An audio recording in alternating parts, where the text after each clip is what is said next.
Hi, things! Hello. I'm doing good. How are you guys? Hi!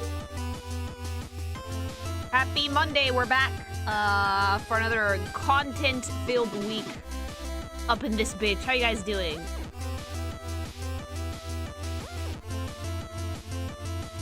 Hello. Are you melting? Yeah, it's vile outside. I'm not melting because I have like an industrial fucking strength AC up in this bitch, but like, if I didn't, I would be dying. Probably. I don't like the heat. Like, it's gotten to the point, you guys, that like the dog refuses to come upstairs to the office because she has to walk across the patio, like the rooftop, to get to the office, and it's too hot for her. So she'd rather stay downside in the other AC. Poor puppy, my foot. I would carry her up, obviously, but I can't pick her up right now. How hot is hot? We're at like 32 to 35 C over here.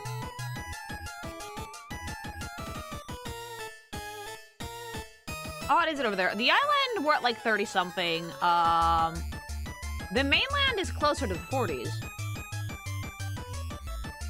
Stay as much as you can. That heat must be a torture to pregnant. Dude, it's disgusting. I feel like I'm baking the baby. Like, yeah, we're like primo heat wave right now. Apparently, everyone in the UK is crying about it. So for the Americans, 90s more or less, yeah.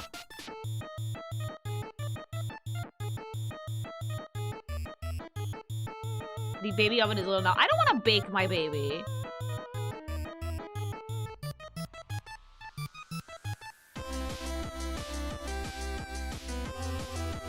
Yeah, it's really funny because, like, people are like, oh, Europeans are, like, fucking babies because, like, 30°C is nothing. When your weather has been, like, max 25 for decades, and then you suddenly try to heat up 5 degrees, it's not nothing. Keep in mind, I lived in Mexico City where it didn't really get any warmer than, like, 32 for, like, 2 weeks out of the year, and then it started raining. So for me, it's also an adjustment.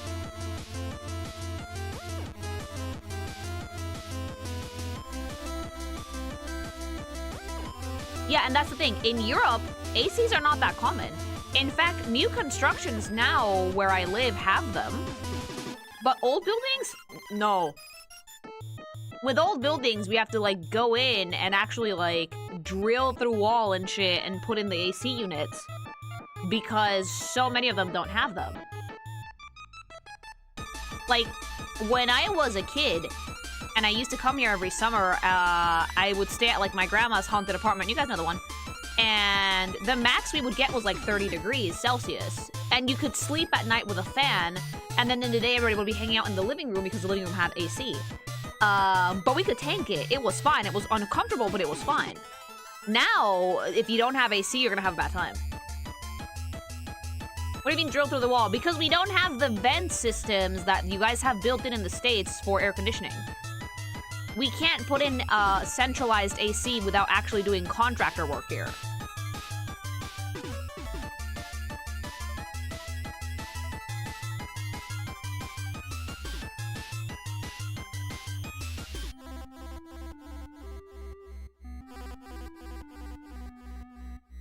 Hey man, F where I'm at, but you haven't been to a couple, have you? No, because my new place actually has, the living room has centralized AC and every bedroom has an AC unit. Although I don't really use the AC unit in my room, I have a ceiling fan that I used to sleep with. Although yesterday I did get pretty hot. And my office, I literally put in 2 gargantuan AC units last winter. So we're good. The office is actually very comfortable. I still have to go through the patio for the rooftop to get to it, but still, not that much. There's really nothing in those walls. Besides some pipes and electricity, nothing else.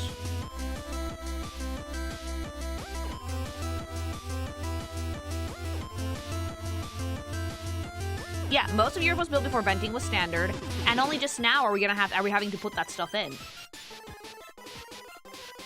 And the walls here are made out of stone. It's not drywall and a dream like in the States. It takes some work to get stuff up here.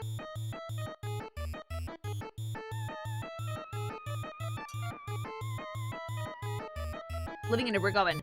These are houses that are designed to keep you warm in winter and cool in the summer, but there's only so much they can do without AC.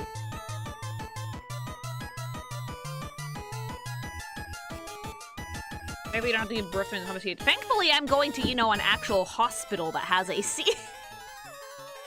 It would be different if it would be like the time of the dodo where you had to, like, do it at home. But no, like, most big buildings, stores, hospitals, everything else has AC now.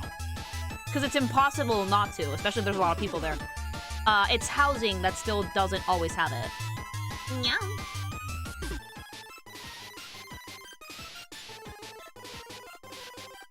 How far along have we been out? I think I just hit like 6 months. So we're over halfway there.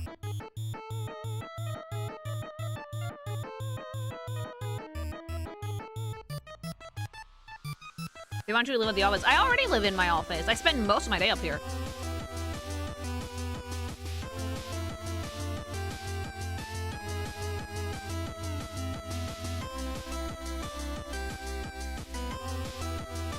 Well, it's not soon. Everybody says, like, oh my god, it's so soon. Do you guys know how long 4 months actually is? When I first, like, found out, it was like, oh, okay, I have, like, 9 months. Like, oh, that's so long, though. That's such a long time. Having 200 millimeters of insulation and 100 millimeters of concrete and brick each at a minimum. Yeah, buildings in northern buildings really are ovens. Yeah, they're not designed for heat. Thank you.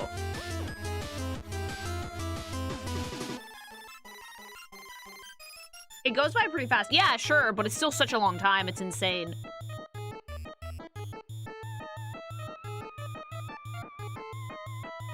Weird that houses were not made with vents. Heat waves had to have existed back then, not to this degree. Like, yes, there were heat waves, but mama, the fucking number that global warming has done up here in the north is insane. Like, we used to get heat waves, but the max temp that you would get was 30 degrees Celsius. Now it almost goes up to 40. That's insane. Like, and the houses we have, the old buildings at least, did have some sort of like building things that made it that they were cool in the summer, more or less. Architecture, but it's not enough now.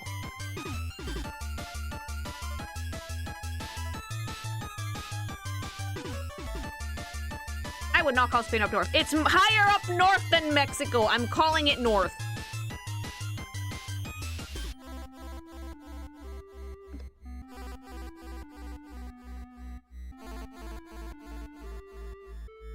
Yeah, so like anybody who says that global warming is not real, come spend a summer in Europe. You'll see that it is. I feel so bad for the peeps in the UK though, because they can't even fucking open their windows.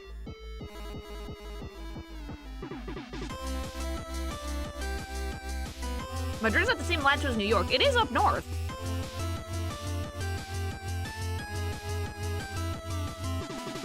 Oh yeah, now heat waves last a lot longer too. Like heat waves used to be like a few days. Now it's like, hey, would you like a week or two of solid heat?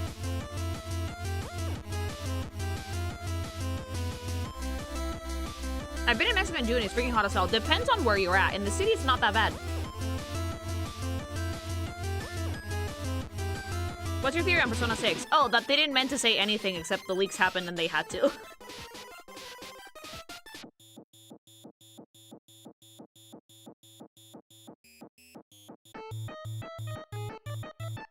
Did you see the trailer for the one anime about a couple anime girls with a shit ton of drugs? If it's like The Office, like the chain-smoking cat, I did because hubby showed it to me. I almost... It's so funny, but like there's something so disturbing about it.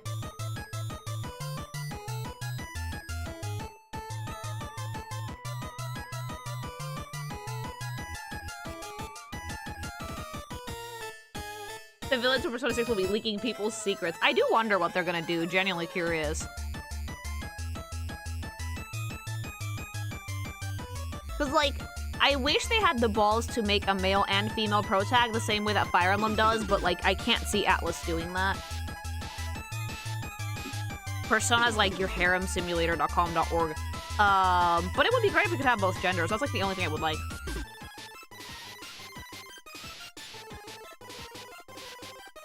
Yeah, a dual protag would be ideal, but I don't think they're gonna do it. Persona 3 exists? Yeah, but it was the PSP version, which they never brought back, sadly.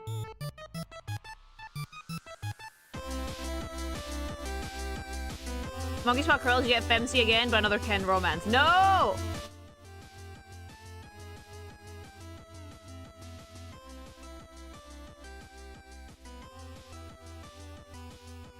Fire Emblem keeps winning. Oh, yeah. Wouldn't it be hilarious if the next trailer is like Persona 6 ReFantazio 2? Yes.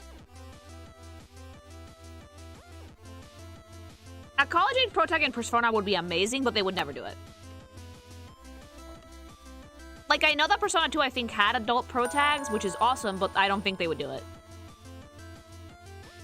Remember, y'all, the mods will run a train on you if you spoil. Thank you. I looked into it after your mini crash out and I figured that the whole 9-month pregnancy thing is a man's understanding of the process, as in man learns wife is pregnant and realizes they're gonna be 9 months of mood swings ahead. I wish it was just mood swings, I really do. Thank you. It's actually closer to 10 months, believe it or not. Of the 4 apartments per level in my complex, I have the worst.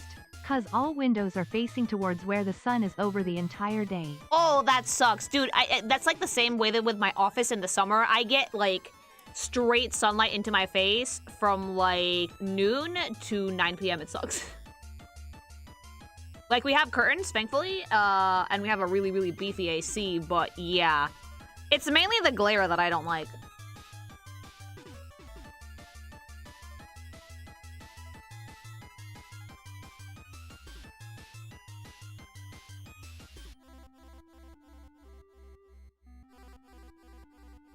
Yeah, they've only done one Persona where you're an adult protag, and I would love to see that personally, but like, at this point I feel like the high school thing is so integral to the experience that they would never change that.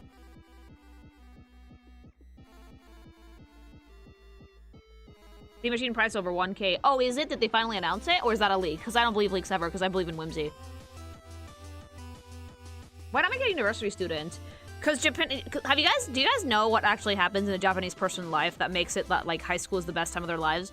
Like, guys, they graduate from college and go straight into an office job that they hate forever. That's why they don't make it in college, even though it makes way more sense.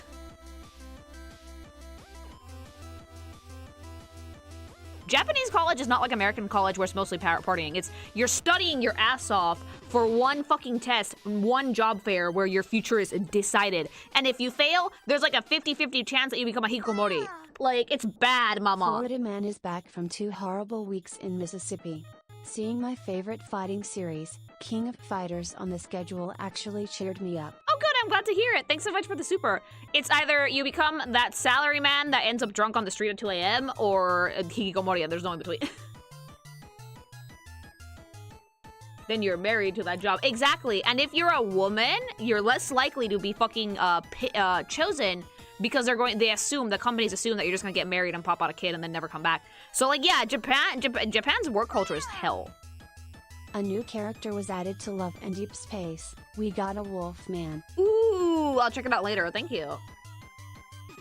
Oh, the entrance exams. Not just the entrance exams, the job fairs where your future is decided. It's fucked. It's super fucked. And that's why they're gonna die out in like 50 years.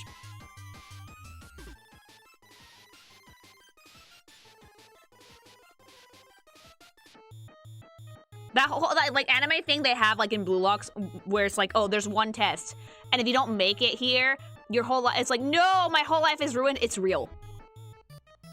They have no other options. It's really insane.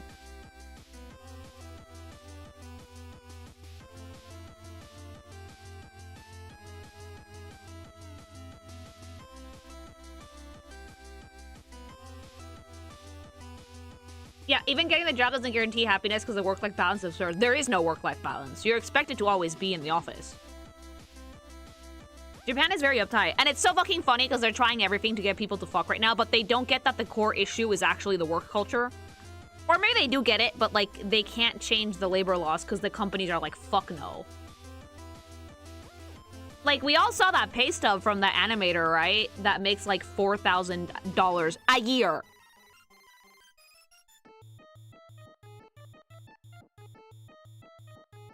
Yeah, it's bad. So, like, quitting your job isn't easy because getting hired again is almost impossible. And, making money is really hard in Japan. I was watching Record of Ragnarok. A lot of the fights feel like toxic yaoi. Oof. That sounds fun, though. The Steam machine is $1,500 in Canadian. Can someone give me that in real people money? Like in euros or dollars, please? Give me the price for the GameCube. Actually, if it's true, I should be able to look it up. I'm gonna go diving. I'm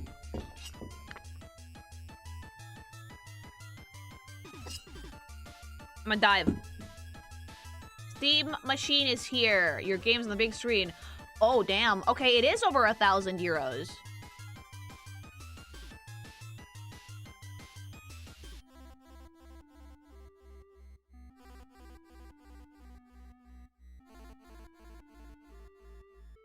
But, like, people who know about computers, because I don't know if the specs justify this or not. Okay, semi-custom, like, are the specs worth the price?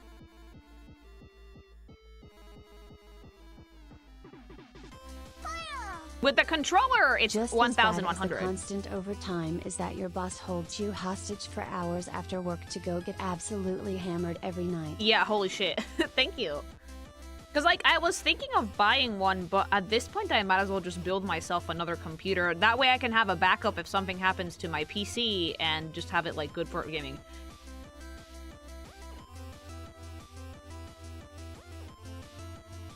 It's a tough sell to me, not gonna lie. It's a lot of money. The specs will never be worth it for the price because all the parts seem to skyrocket in price because of AI. Oh.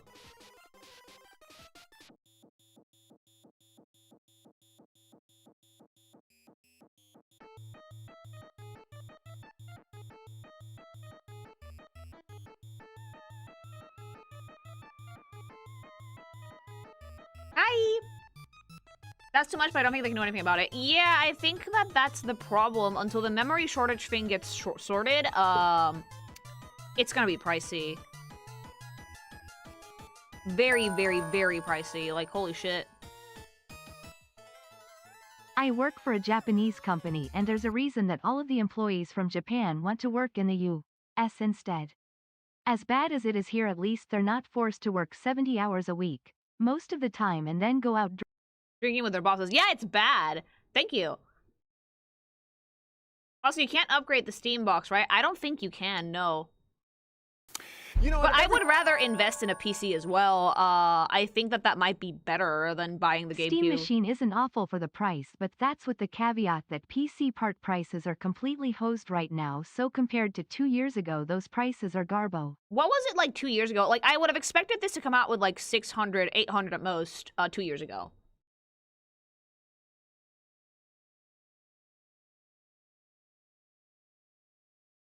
I might as well ask for like specs for a computer and see what's better. Jesus.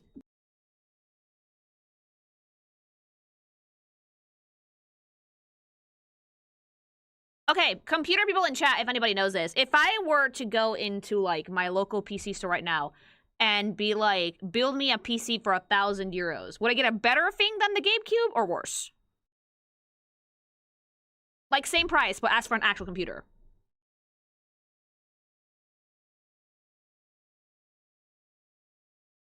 Like, with a budget 1,000, it would actually be on par around the same. Okay.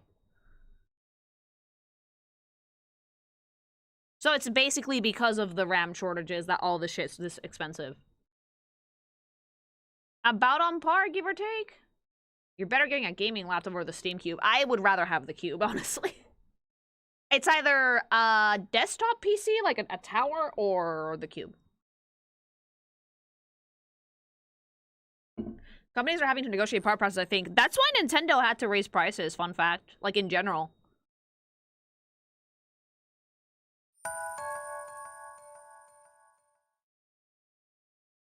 And then they come home to either an empty house or a wife who's most likely cheating of them because the man is home so little, and when he is, he's too tired to bone her. 20% of Japanese wives cheat for that reason. I'm gonna burst your bubble and tell you that Japanese husbands cheat too, mama. Like, it's not just women. And since divorce is seen as, like, highly dishonorable, no one really talks about it, but everybody cheats on each other in Japan. It's not just a wife thing. Will they go down, though? What, the prices? They have to eventually.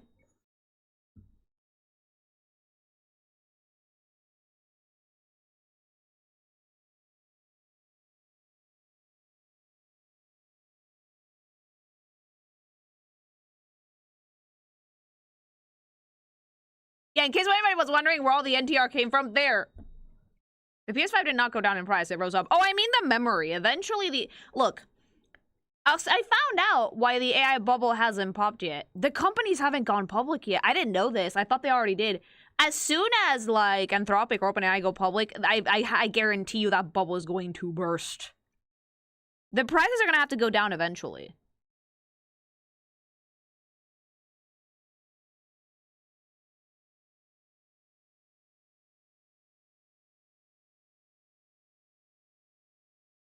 They're not making money in any capacity whatsoever. None. Literally none. It's going to burst. Yeah, every, like, economist that, like, I've seen talk about it, because I listened to, like, an economist talk about, like, what's going on in Mexico, because I don't want to watch the news. They're depressing. So he just gives you, like, the rundown of what happened in the country in the week. He says it's a bubble. Every other fucking person that I've seen talk about it says it's a bubble. Because the return on investment in AI is none. It's all subsidized right now, but the second it goes public, it's gonna burst. Do we have a date for that to happen, by the way?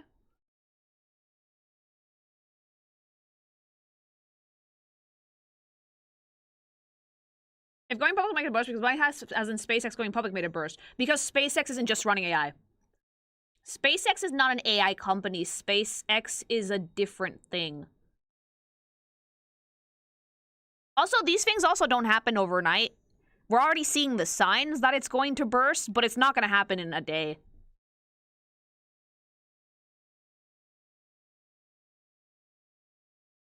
Yeah, SpaceX has done some good. SpaceX has done some progress, so that's why.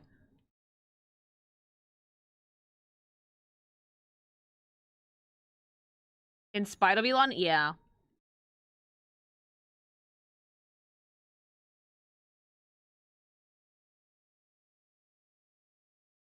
Meow.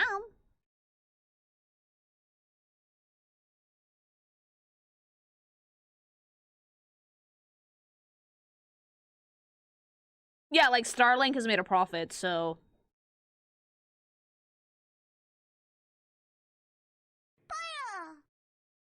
And companies like Microsoft would Hi. rather close down a ton of studios and lay off a bunch of people rather than not waste $80 billion investing on AI. Oh, yeah, Xbox is on a razor's edge at this point. I feel bad for the new CEO because she inherited a burning house, but thank you. Didn't SpaceX out a rocket explode? A lot of rockets, actually. But you will believe me when I tell you that rockets exploding is fairly commonplace when it comes to, space technology. It's not easy to get shit out of the atmosphere.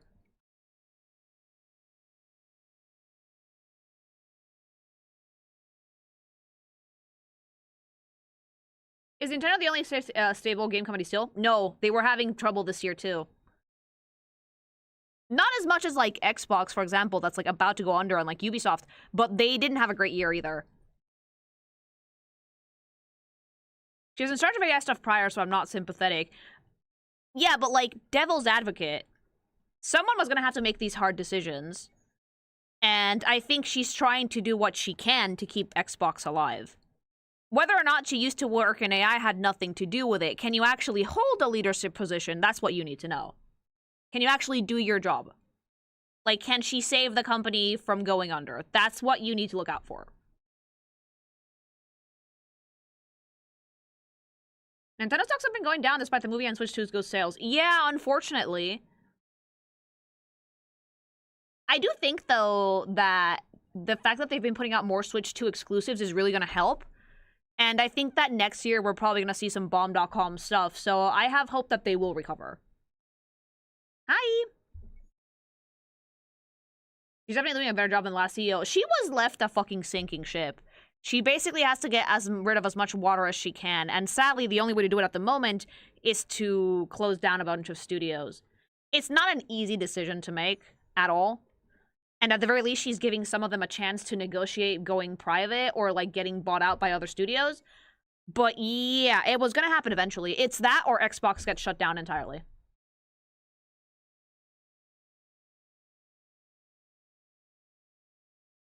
Yeah, most gaming companies are not doing great, actually. Sony's not doing too hot. Nintendo's not doing great. Xbox is on a razor's edge. Ubisoft is also on a razor's edge.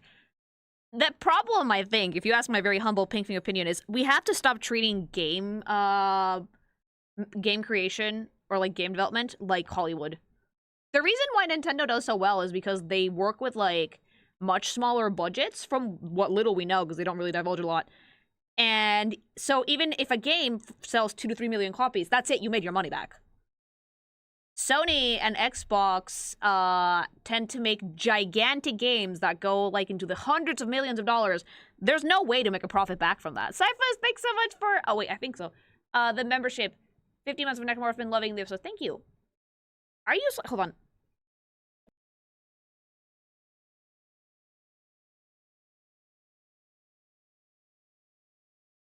If GTA 6 doesn't sell like $1 billion, it's going to be awful for the industry. GTA 6 is going to make its money back in, like, 3 years.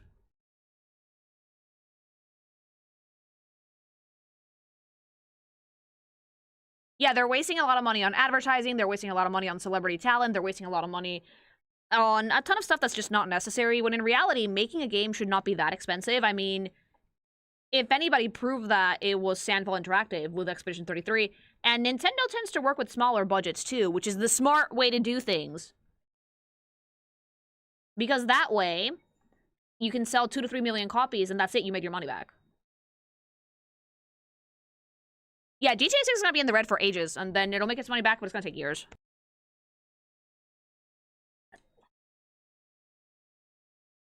Yes. Hello. They had celebrities in that, and they did not, in so 2, and they did not go over budget. Yeah, because, like, they hired within their budget. But yeah, Rockstar technically does make a lot of money, so I do think that GTA will make its money back, but it's gonna take a while.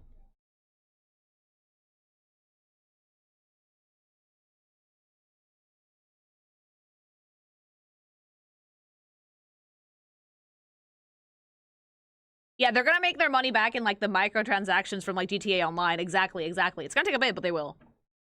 Alright, okay. I have a thing I want to do today.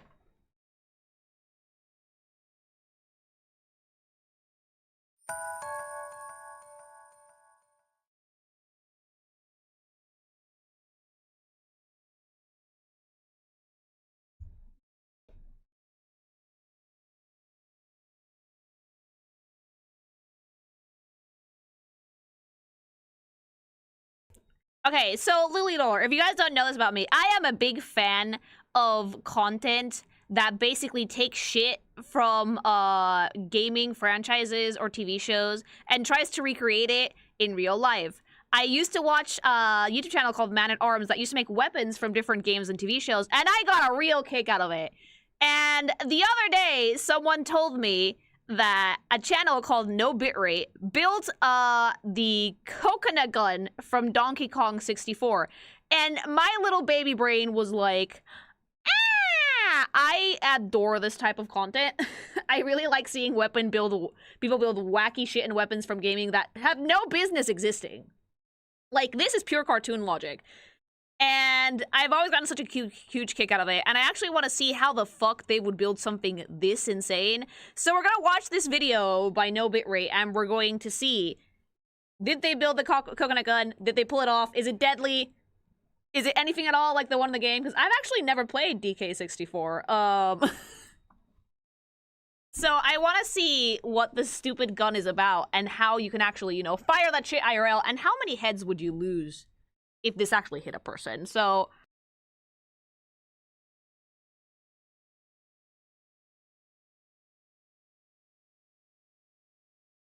yeah, question is, can it fire in spurts? Can it fire in bursts? Well, we're gonna see that today. And I want to see, when he says lore accurate, how lore accurate, okay? Because, like, it's a gun that fires coconuts. I don't even think that's actually humanly possible. Like, I'm seeing the size of that barrel, okay? That's not a small gun.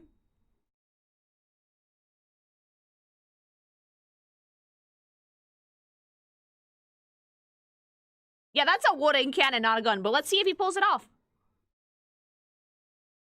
You know, out of everything we've ever built on this channel, this is the first one. Oh my. No, like, that's a real coconut. Like, that's a... we're using the actual in-game ammunition. Ow! That, like, there's no way you would survive a coconut to the face at that velocity. Like, no way. Looks like that hurts. Dude, a hospital, death. Absolutely no way you would survive a coconut to the head.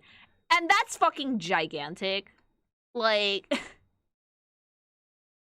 velocity of that knot!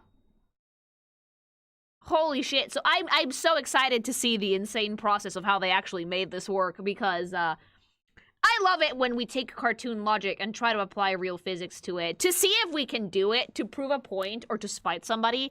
It's never not gonna be funny, and I can't wait to see more. Coconuts already kill people without being in guns. Like, if one of those falls on your head, it's gonna be like, ow.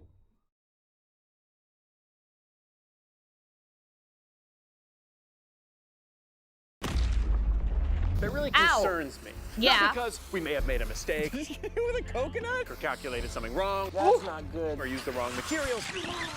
But because we did everything exactly as it appears in the game, which is a nice concept for a video. No, that's a terrible idea. It might be the most dangerous thing we've ever done. Oh, and no. I'm supposed to hold it while it fires. No!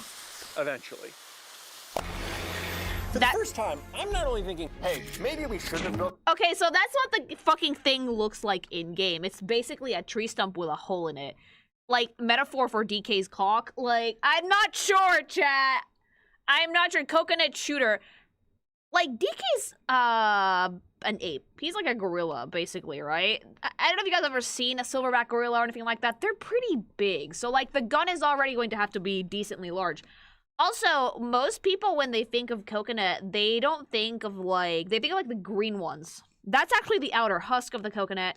You have to peel a coconut, like, 3 times to actually get to the shit in the middle, which is super tasty. So what this gun is firing is, like, the inside bit of the coconut, the bit that has, like, the coconut water and the coconut meat in it, which it's such a waste of good fruit. I love coconuts, and they're not easy to find. So for me, it's like, give me that shit! Not gun! I thought most people think of the husk. I usually think of the green ones, honestly, because that's what you see people, like, drinking. In terms of innuendo, that's not accurate size-wise. Well, we know... Yes, we know that gorillas have small pee-pee. Let me have my joke. Call the nut buster. Eh, baby. So I'm already concerned for their sanity.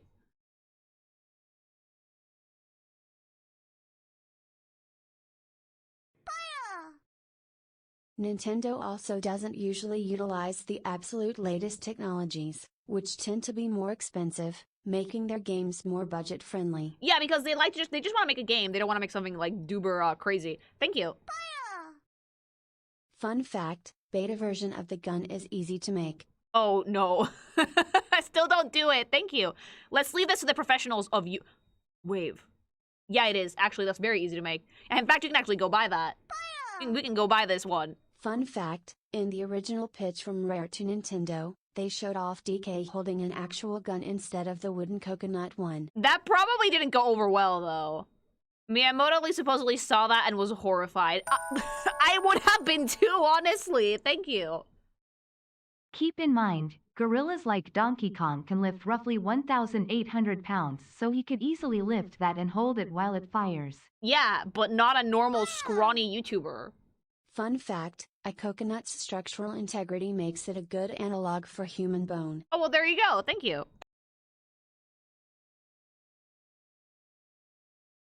Okay, so I'm already worried for their sanity. Based on a video game that earnestly uses the word spurts. You can buy it in spurts.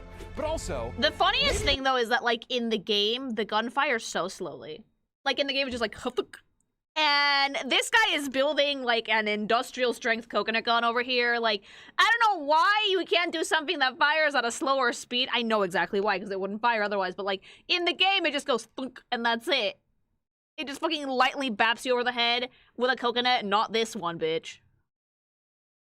This is a bad idea entirely, and after working on this potential disaster for the past 4 months of my life, I'm starting to feel like a real, well...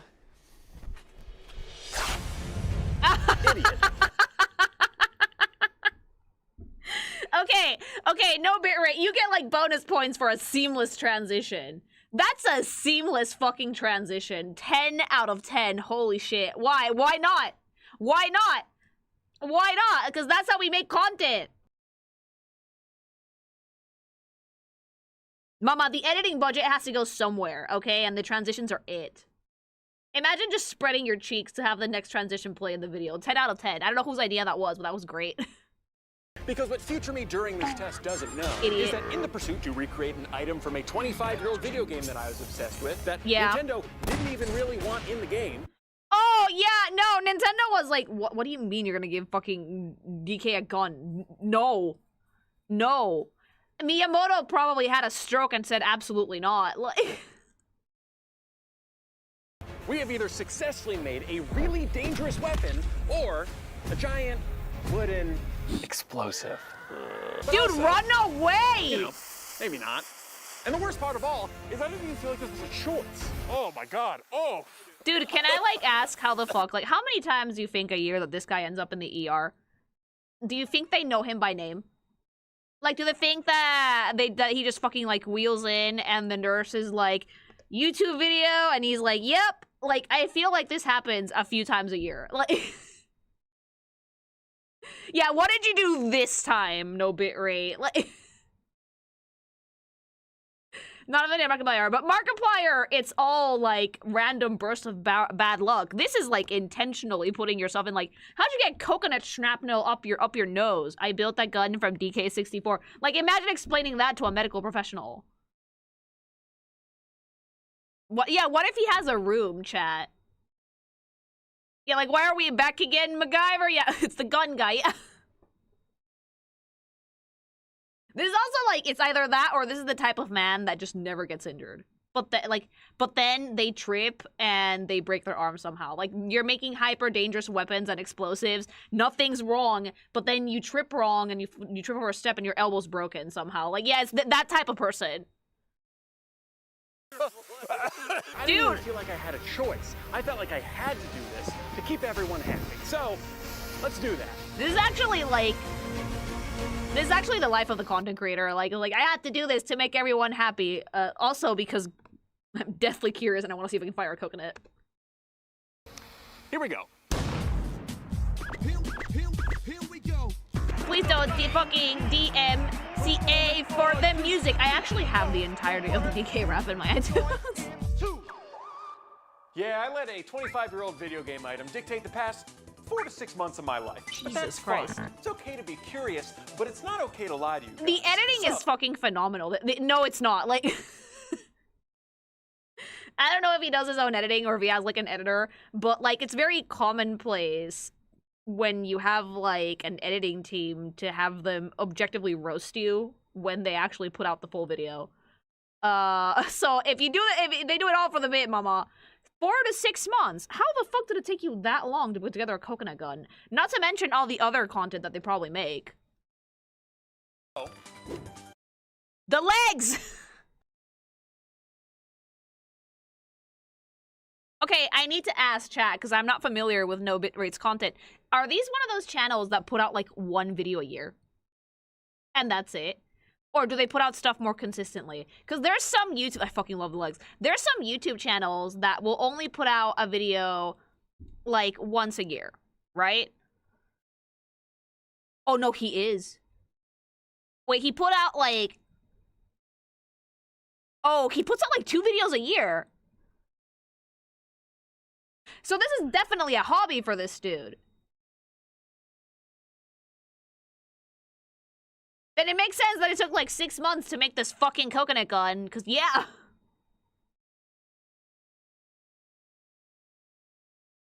Yeah, it's like fucking H Bummer guy or like Michael Reeves who posts like once a year or once every 2 years and then dip. As someone, sister channels maybe it's a second channel, because like as someone who has like a YouTube channel that I post like almost daily at this point, like that is wild to me that some people can do that, but like usually the people that do that have like the insane sub count or view count per video to actually make that happen. Or they have another job or second channel that actually lets that be sustainable. But now I can see why it took you 6 months to build this. Let's go ahead and make sure we get this right. Computer, show me the goods. Ooh, expensive. Behold, Donkey Kong's coconut gun. It doesn't even Used have like a trigger or anything. It's just a stomp. Like the coconut gun is like, it's just a stomp. There's no trigger, there's no like fucking anything that can hold like the coconut guns. It just spawns coconuts, you know? Yeah, graphical limitations of the time.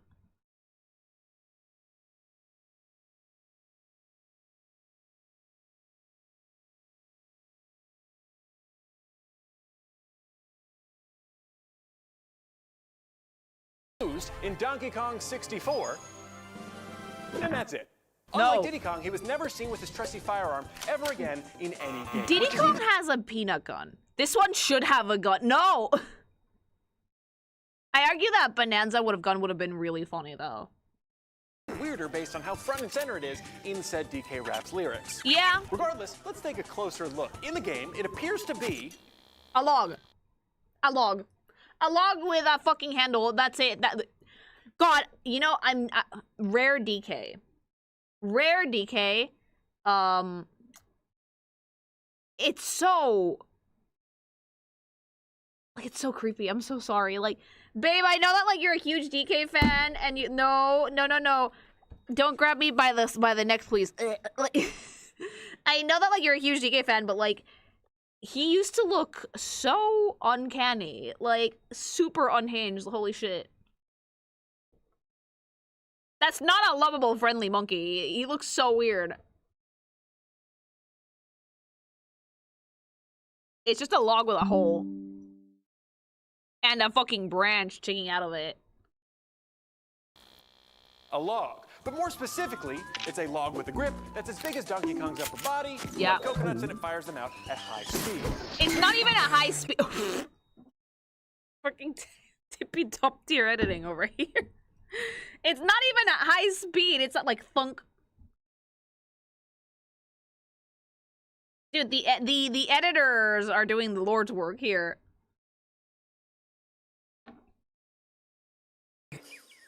Okay, so admittedly, that's not enough info to build a functioning weapon with, probably. But surely, the game has to have more info, like the theme song that has a whole verse about the coconut gun. What does that say about it?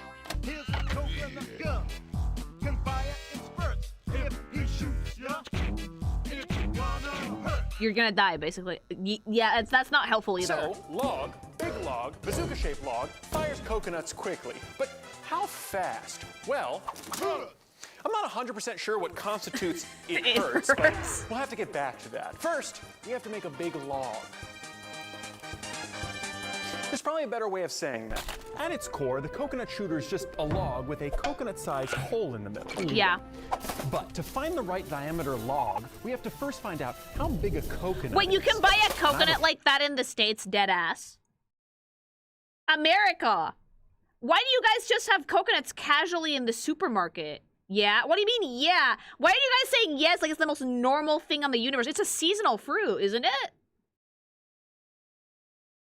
Imports? I'm never gonna understand your country. Why not? Dude, I can never fucking find coconuts anywhere. Like, maybe if I went to, like, a specialty fruit store and I asked them, like, hey, do you guys have coconuts? Like, maybe they could find them for me, but, like, over here in Europe, we don't believe in excess. You don't get coconuts? No! I'm sure we do where I'm at, and in, like, the southernmost part of Spain, because it's, like, closest to Africa, but, like, why would you not have coconuts at your local Walmart? Walmart has coconuts?! We don't have Walmart here. You guys think we have Walmart here? We have, like, Carrefour at most. Greenhouses, Lily. None of you know how palm trees work, and that's scary. Like, you can't put a palm tree in a greenhouse. Like, okay, I need to hunt down a coconut then. I need to hunt down a fucking coconut then, because, like, you guys have to understand, I haven't been in Walmart in, like, 3 years. Or more. You didn't look! Dude, Mercadona no tiene cocos, cabrón. Like... Spanish, back me up. Where the fuck can I buy coconuts in Spain? Walmarts don't survive in Europe. No, because we don't believe in excess. Okay, next time I go to the States, I'm gonna have to fucking get a GoPro and start filming my supermarket runs. Because holy shit.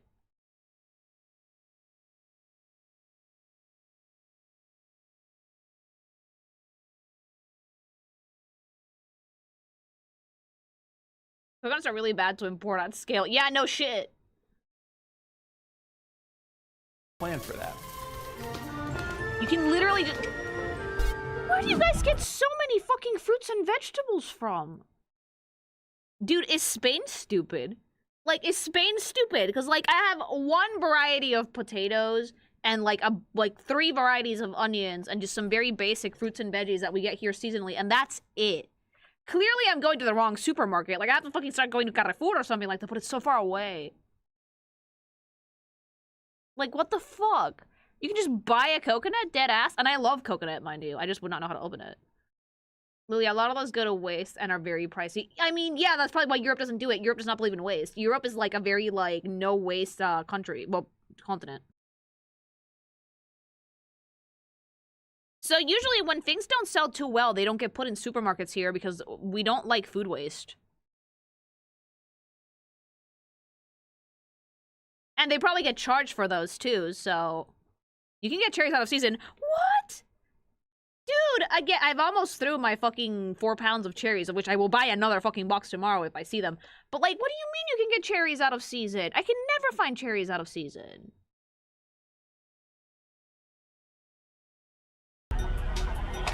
I'm having a cherry smoothie right now. Just buy the coconut, idiot.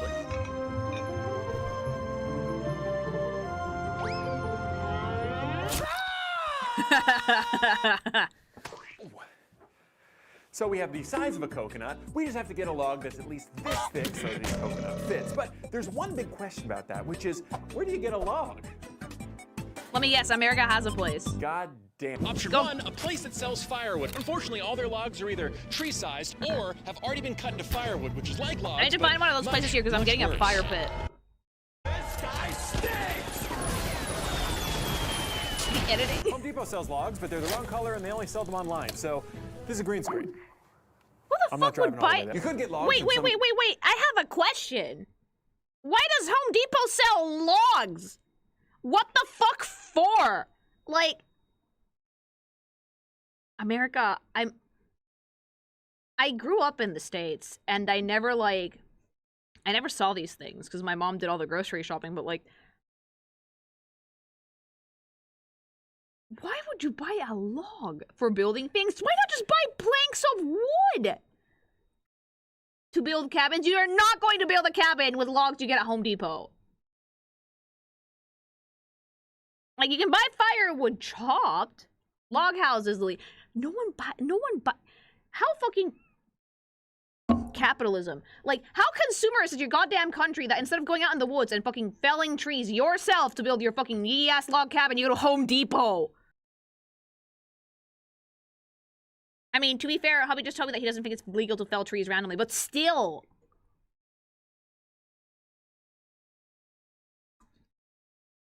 Wood sculptures, that's so random though. Yeah. Like, holy shit, more. I'm just flabbergasted by your country. The next time I go to the States, baby, we're going to Walmart. Guy on Facebook Marketplace, but then when you reach out, you'll only be told tomorrow, and then when you say okay and ask again tomorrow, he'll simply say, log's gone, goodbye. So it's also not ideal. So it turns out if you actually want a log, all you have to do is go into the forest and a tree with a and then put it into your drive away and to have enough finish this. And now that we have our freshly cut tree, all we need to do is put a coconut-sized hole in it with a roughly coconut-sized drill bit. No! Which I definitely owned a drill for, didn't have to go buy right now. You went to Home Depot, okay. Anyway, let's go. That's gonna take you, that's the thing that took him 4 months. That's the thing that took him 4 months to do. This might take longer than I initially thought. Yeah, I think so. Keep going.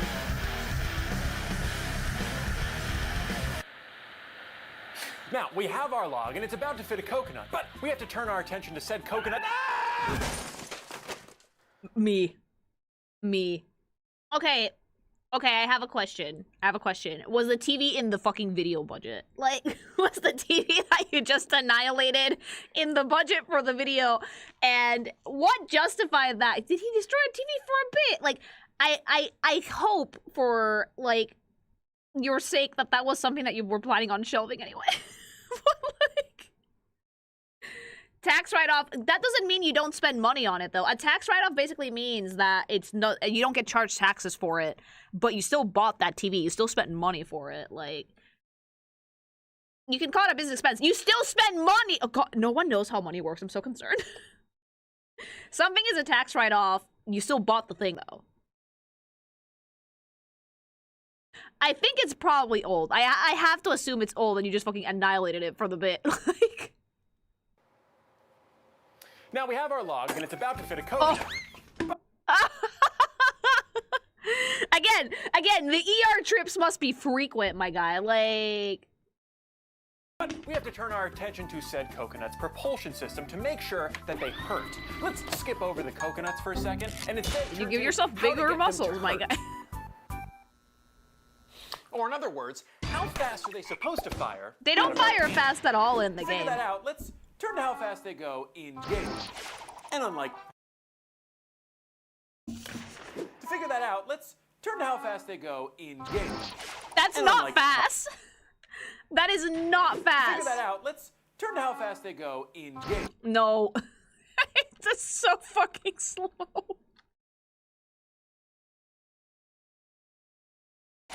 And unlike how this process usually goes, I'm actually excited to do measurements because I never really owned this game. This was my rent from the video store 80 times instead of buying it game. But because of eBay, now I own this. Oops, wrong thing. I have one of those. I have one of those. I own this. So not only can I play the game, I can figure out how fast the coconut's going using the game. So let's do that. I love the bits.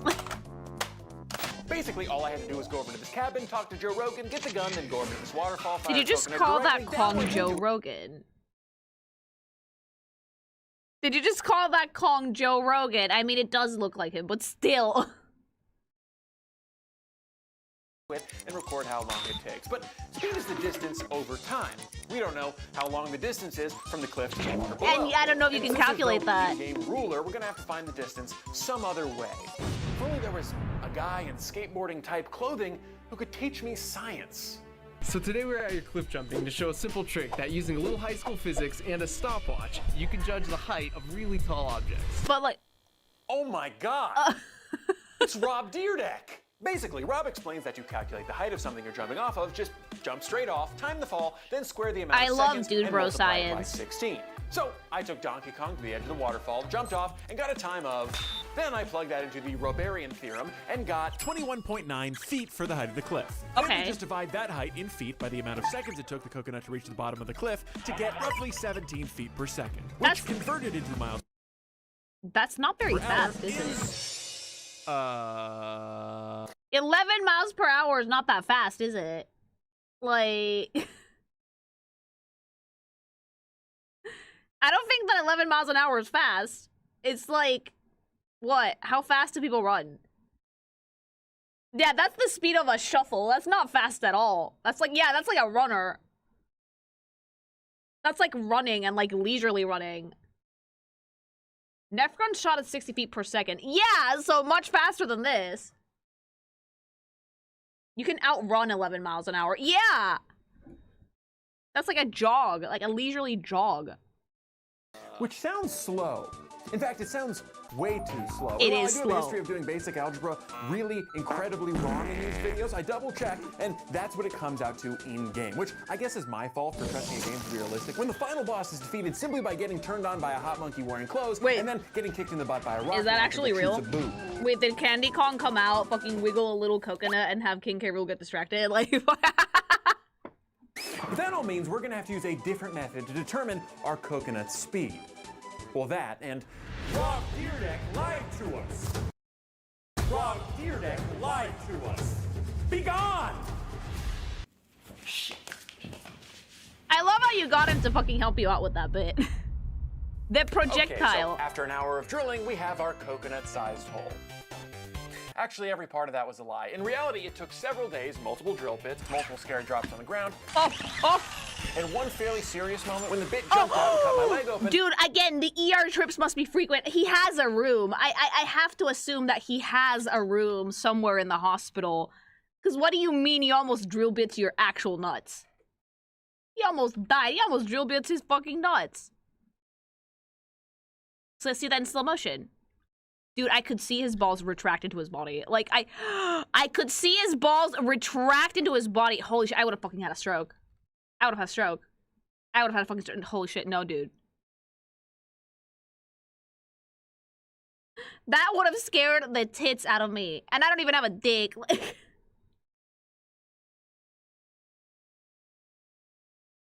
The bit jumped out and cut my leg open and ruined one of my 4 pairs of pants. Yeah, ER. Yeah. The ER visits must be frequent and legendary. Reminder to folks, firing a high momentum projectile makes using the weapon not like merely carrying a heavy weight, but carrying and aiming a rocket engine. Yep. It's just physics are a piece of shit, honestly. Thank you. The US imports coconuts from Mexico, Thailand, Vietnam, and the Philippines. Well, that explains why I can't find any coconuts in Mexico either. Thank you.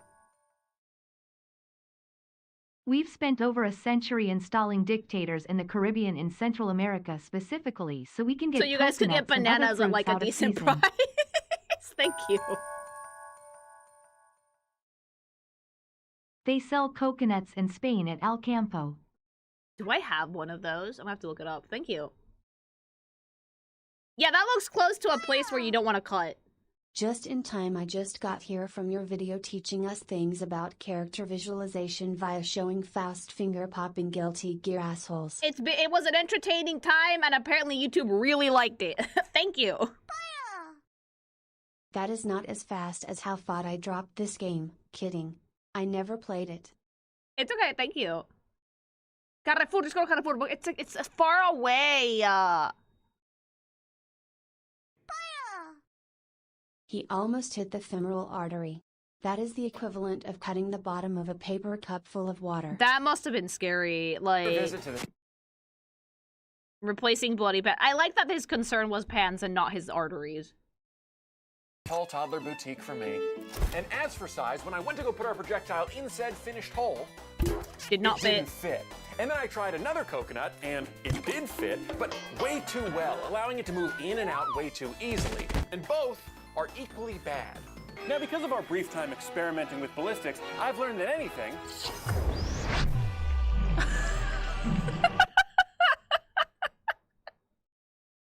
Also, someone said I should make a diner dash on ordinary sausage, and honestly, I think we should do it.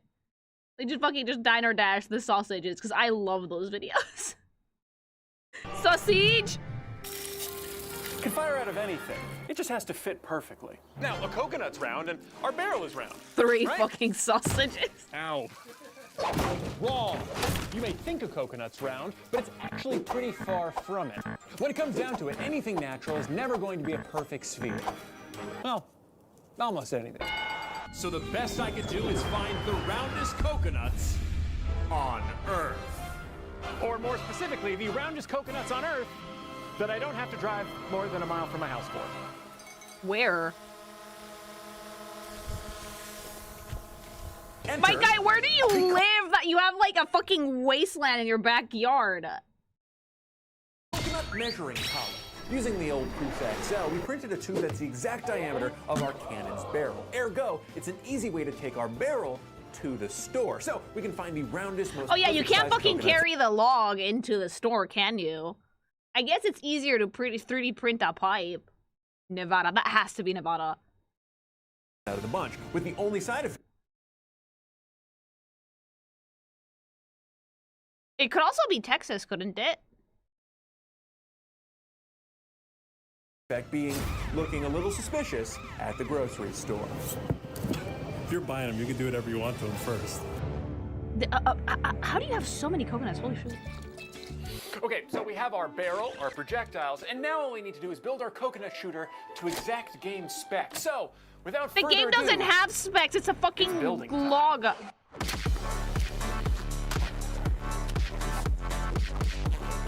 Science.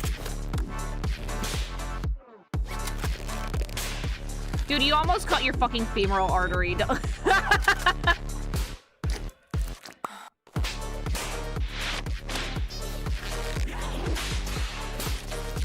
I love, like, snapping gloves. Your hands get all sweaty, though. Are the extras actually... No, can you put them on for the bit? We have to respect the dedication. There's commitment. There's a lot of commitment in this channel. Fishnets, they're industrial. Already did it. Basically, as the game shows it, the cannon's just a log with a pistol grip. So we cut a trigger out of a 2x4, finished it to make it the right color, attached it to the cannon, and that was honestly... There you go, there's your gun. The hardest part was actually finding the perfect little twig to have stick out of the top of the cannon. But with all that being done, it's time to get to testing. It looks so chopped. It looks so chopped, but like it's about probably the chopped level that the game has. But like here's the thing, we're not even halfway through this video. So like I'm imagining that this one had to be a dud. Like holy shit. Look, you don't fucking build things in one go in science, all right? Dr. Stone has taught me as much. Things take several tries. Time to get to testing. I do want to play DK64 at some point. So, like most of my videos that are actually worth watching, we headed to the desert to test our homemade coconut gun. Okay, so if with it lives slightly in less the of a chance of desert, going to jail. it's probably And Nevada. with a build so simple, there was really nothing to complain about. I'm sure this isn't gonna get old at all, moving this 100-pound log around all day. Okay, there was one thing, and it's that it was 105 degrees out that day. Ooh. Not that 105 degrees is like close to like 40 Celsius, so that's really bad. Not that we made the coconut gun. It's too either heavy it's for me Utah to or hold. Nevada. Yeah. I gotta put it down. Can you do one over your shoulder like this? No way. Help. That was after. Are you kidding me? He's 15 built like seconds. a twig. Like that log would have snapped his spine. Sounds like Arizona, in all honesty. Like if you're in the desert, that sounds like Arizona. Complaining aside, this was a 100% functional weapon from one of my favorite games ever. How and did you I make it couldn't believe functional? I was holding it. For multiple reasons. But enough about my lack of upper body muscles. Let's talk about our test. I will hold How? the coconut gun. Then we will put in a modestly sized gunpowder charge to act as our coconut. Oh no. I thought we were gonna do like some actual fucking physics here and build some sort of mechanism to put that would actually fire the coconut. We're literally oonga boongaing this process the entire way through. I like this channel. Like, sure, this isn't gonna go poorly at all. This is not gonna go poorly at all, okay? Like, that's how cannons work, though. America physics. I mean, it's a cannon, yes, but, like, it needs gunpowder. Okay, isn't there some sort of, like, mechanism that you need to put in a gun, though? You could have used air pressure or something if you wanted to be snazzy about it. Also, it just occurred to me that, like, I know you said they wanted to make it, like, lore accurate to the game, but, like, would it have been easier to get, like, the right shapes and measurements if we, like, built it out of, like, resin or plastic that looks like wood? Because, like, I'm not gonna yuck on anyone's yum, but I'm seeing this motherfucker actually fucking prep a can of like a charge of gunpowder into aluminum foil in like the fucking Arizona desert, and I can't help but fear for his life. I'm like, oh shit. It's not as accurate, I will give you that much, but like air pressure maybe? That sounds a little bit safer. ER visits must be so frequent. Gunpowder charge to act as our coconut propellant. Then we will put a coconut in, fire a coconut out, then it will hurt someone in front of you. Seems easy enough. There is just one little hiccup. Turns out we can't do any of that without potentially Killing blowing someone. up. A wise man once said a cannon is just a bomb that only blows up in one direction. Yeah, And this here, is made exactly. of Well, if you don't know the math, the log is going to explode, and then you're gonna have to explain to the ER nurse why you have fucking wood shrapnel in your scalp. Like, that's not gonna end well. We're putting some thought into this, truly. Like, I saw him loading the gunpowder, and I almost had a stroke. wood, not steel like cannons usually are, so the odds that this blows up in every direction is well, High. it's the most likely thing to happen. High, so very instead high. of me holding it while it fires, we're gonna replace my hands with this nifty stand and replace my body with the man himself, Donkey Kong. We just have to order a cheap costume online, and as long as it looks even a little bit It's like not gonna Donkey look at Kong, all like we are that. all set. Unrelated, have you ever ordered anything from a website called Temu? Oh. So it's not Donkey Kong color, but maybe we can fix that. And it also just looks like it's made of pubes. Also, But you that's- would put that made of pubes. That's a very scarily accurate fucking sentiment. You would put that on in the desert? My man has balls. Like, I really hope that his team brought like 2 gallons of Gatorade, because the amount of sweating you're gonna do in that pube suit is insane. Secondary. The first problem is it's the wrong color. Actually, all that was secondary to the real problem. No! How to give your kids PTSD. Oh, that's fucking terrible. This is why, like, people are like, I've had friends, I have normie friends that, like, I tell them, like, I need to find something hyper specific, and they're like, order it on Team. And I'm like, you do realize that A, you're gonna get taxed to filth because it's probably like from fucking China and dropshipped. B, you realize that like Temu's like hyper unreliable, right? Like, Yeah, but like it's so cheap that's like, yeah, but that's why it's cheap, because it's just really bad quality stuff. Donkey Kong. Kill it! Kill it! It's close enough. It's me, the famous Nintendo character, Donkey Kong. That's horrifying. That is horrifying and brilliant and beautiful all at once, honest to God. El chango, wey, me cago, o sea... Well, at least the hands are accurate. No, it has glow. Every part of this is so penisy. No worries, we have the world's greatest production team to transform Okay, this we're sad putting that monkey shit on a into mannequin, DK thank himself God. in no time. Ew.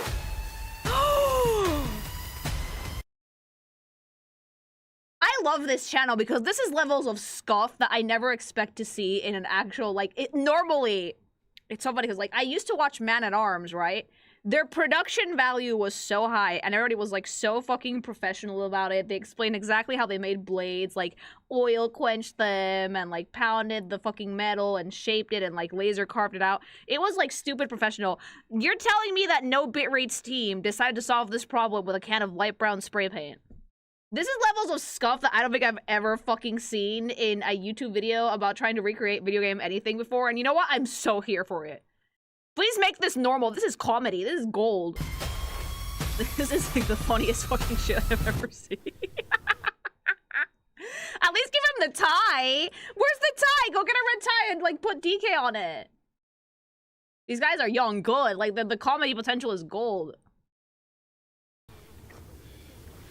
Sometimes it's okay if it doesn't copyright infringe too much. Is that why? Based on this image alone, I think we're perfect. Yeah, you're fine. You're fine. There's no tie. Exposing themselves if they said that this looks too much like Donkey Kong. And with our monkey standing in for the person firing, it was time to tackle problem number 2. So this is the coconut gun, or a scaled model of it, and this is gunpowder. Now, gunpowder You is really like Zero dangerous, but too, huh? Not so much on its own. If something sparked this, Dude! it would simply flare up. But the second you put it into the log and cap it with a coconut, well, now that's a weapon, a live weapon, and a That's live how weapon they- that we're going to be. No, dude, anime figures are so expensive. Why would you do that? Why would you do that? I really hope that this Zero 2 escapes unscathed, because like if you fucking destroyed a figure of that bitch, which I get taxed to filth if I fucking try and order those for myself, I will hunt you down. I will hunt you down and fire the coconut gun up your butt.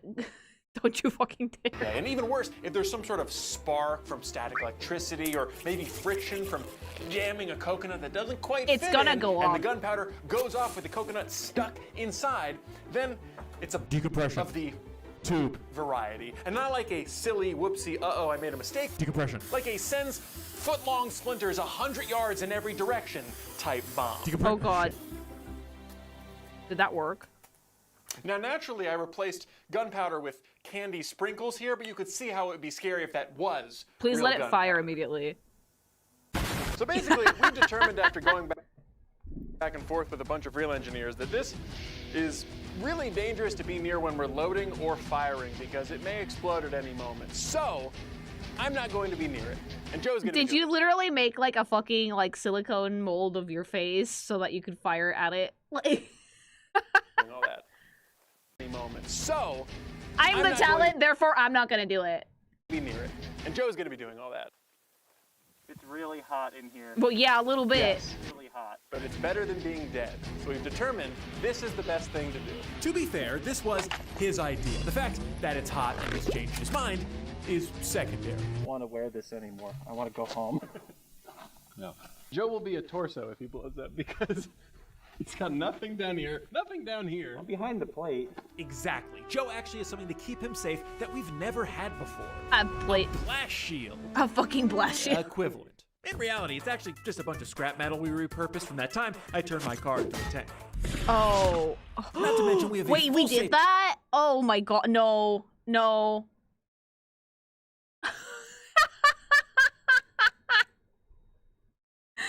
Dude, what is this? Oh, We is plan to keep the comedy coconut coming back loading to and YouTube, fuse please, lighting God? as risk-free as possible. Unfortunately, nobody told Joe that, so he had a few barely relevant safety concerns about how he could blow up. The first shot, biggest concern is electrostatic discharge. We're in the desert, it's dry. If I rope this thing wrong, it'll make a spark. Explode. Yes. Yeah. If it's the second shot, there might be part of the log still burning, and when I put the powder in, it might explode. touch and explode. It's only dangerous. Well, it's dangerous all the time. Yeah, Like, I see dude. cracks here already because Yeah. it's drying out. This thing's gonna fucking explode. What a negative Nelly. But if everything does go to plan, I love it when like the actual science person is like, no, dude, this is a really bad idea, and like the other one is like, nah, just do it. This is how Jackass was started. Is comedy coming back to YouTube? Thank God. I'm so like, real talk, I'm so tired of the stupid Mr. Beast content that's like yelling and making loud noises for the children and being like, I'm gonna give away tons of money, and then they never do it. I like this content. I like Scuff to recreate something from a video game and literally throwing every fucking joke under the sun at the video to see what sticks. It's great. Yeah, why do women live longer than men, the video? This is actually a great question. You're seeing it. Because we don't have the idea to do shit like our this. second question.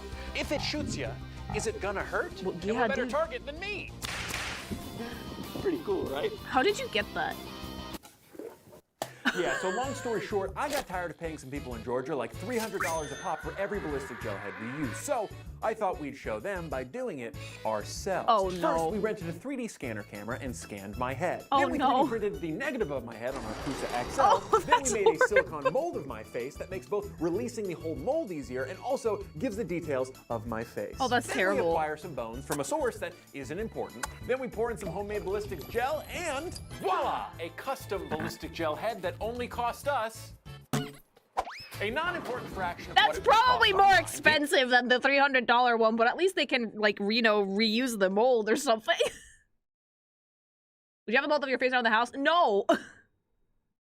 The only problem is it has to be stored in the fridge, so this one has been in my refrigerator for 2 months. I think that, like, And with that- if I had, like, a fucking ballistic gel model of, like, my husband's head in my fridge, I would scream every time I open the fridge because I would just not be expecting it. Like, I'm gonna go in there to get, like, a bite of cheese, and it's just gonna be his face smiling at me.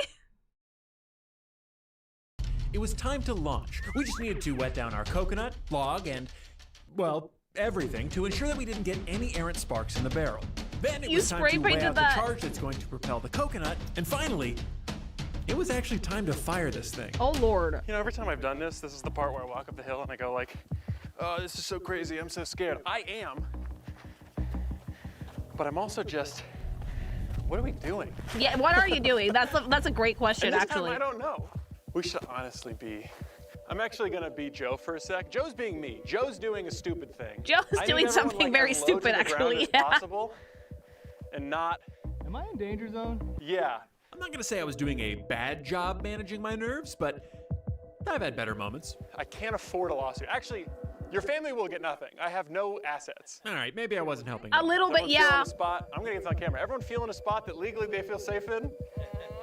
Okay. I promise I will not sue you if I get injured. Okay, great. This is actually Legally a good time to binding? thank fellow YouTuber Superfast Matt for coming to the desert and signing away all liability for this shoot. Check him out if he doesn't blow up. Speaking of which, Okay, Joe, we are all set. Oh my Whenever God. You're ready to go. We're rolling. this was it. A month's worth of work, either culminating in blowing my fake head off, or my Or- real one. Now. Yeah. Yeah. Everybody get down, You know, yeah. Joe really talked up using the shield, and he's just poking. Also, like, shit. aren't you guys afraid that you're gonna damage the cameras? Those are not cheap. That's a twig. I'm trying to have a moment here. Ready? Go for it. With the coconut going in front of the charge, all bets were now off. Dude, the fucking FYI, speed at which I we would also fucking... don't like that we're hammering it in like that. Yeah, that would fucking give me so much anxiety. Is the fuse really that... We made it that long. Run! Go, go, go, go, run! Firing from a safe distance. He's fucking running for his life.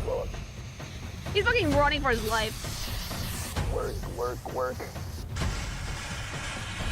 Work. The worst part is that if that shit doesn't fire, chat, I would not go near it. I would just wait for like 2 whole days.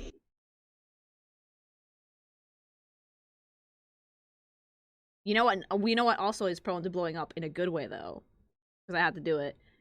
Gamer stuff. Ba, ba, ba, ba! if you want to fucking fire a coconut out of a log and feel like an absolute god doing it, what's danger? What's up fucking danger? You got to fucking try out this shit, okay? It'll give you all the energy you need to run around in the desert like an absolute fool. And fire all the coconuts out of all the logs that you fucking want. It's fucking 100 servings per tubs. Like a bajillion flavors. And caffeine-free options too, if caffeine is ooky spooky. And the best part is, guys, this is 40 cents per serving. Like, each tub has 100. That's a lot, believe it or not.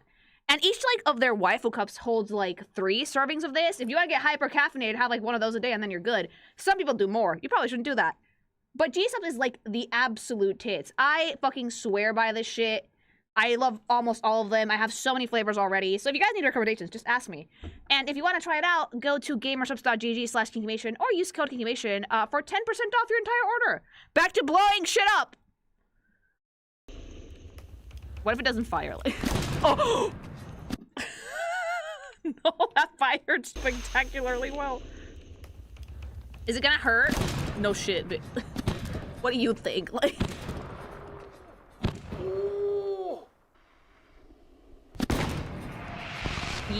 annihilated. Annihilated. It did it. It's gonna hurt. The head just fucking flew off the table. Like, Oh my god. it would be very funny if it missed, yeah. Joe literally fucking ran for his life, so I don't blame him for being on the floor. Yeah, the gun is reusable. You have to be really, really careful that it's not on fire on the inside, though. Holy shit. It's hard to run in this. All right, let's see what we did. This is like, yeah, why do women live longer than men? What did it hit? Did it hit the? It hit the table. What? Of course it missed completely. The gun was aimed down. The coconut obviously broke, and the gun was aiming down. You have to, like, tilt it up a little bit. We missed. Like you can see here. Oh my god. That dented it. It put a dent right in That is the a significant steel hole dent. across the table. And after wedging a rock underneath the cannon to aim it upwards at my head and replacing the charge, we were excited to launch again. I would not be excited about this. I was excited. Was it scary? And while he seemed slightly concerned on camera, he was more explicitly concerned off camera. Yeah, dude. Basically speaking, we weren't out of the woods yet. And we get to do this all over again. Those are not easy to dent. Everybody walk up the hill. Yeah. I got nothing quippy. I just want this to work. We're all set, Joe. And yet again, Joe got to loading another coconut in a very calculated way. Again, Hammering it I don't in, really know like- what the shield is for. We'd spent all day making it and just set a presidency in front of the barrel. The shield is let's go. so fucking useless. It's actually very comical. Fire in the hole! Fire in the hole! Run! Come on, come on.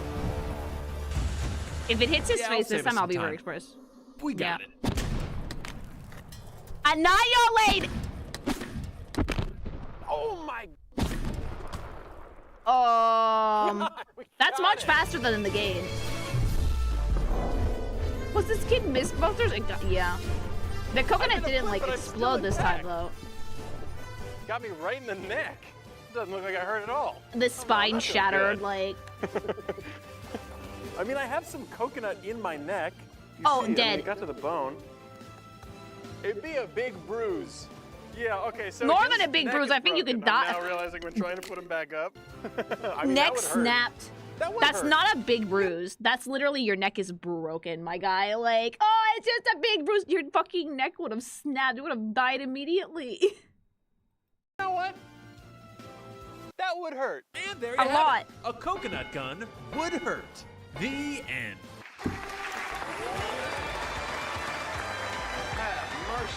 Katya, thanks so much for the raid. kidding. Hi. We aren't done, and that's because this still wasn't the cannon's actual full power. What? Why?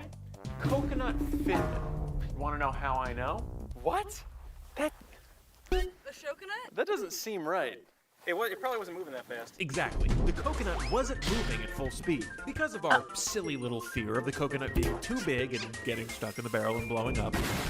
We went with smaller coconuts. Put simply, poor fitting coconuts equals more air passing by in the barrel and less compression. Not satisfied with this outcome, Oh my God. I made a less than educated call. We're using a coconut that just barely fits in. And when I say that, I mean it doesn't Thank fit you. in. But It we're gonna doesn't- ram oh, it no. into the pipe as hard as we can. Can I take that again? We're gonna stick it in as far, well, we're Wording, getting into I please. can look like an idiot territory because for all intents and purposes, Joe was right. We did it his way, and it fired out, and it hit the dummy, and it didn't blow up. But now we're pushing how tight. Literally, this is why do women fit live is. longer I than think if men, you just the go like video. this and then just jam it, yeah. And Just it might blow shove up. it. And That's with what she our said. biggest coconut that barely fit in the barrel and our last backup ballistic gel head, we chased one final dramatic result. That is very dramatic, Whatever that's actually. gonna end up meaning. Ready? Yep, let's do it. Fire in the hole! Fire in the hole! And then we just fucking booked it.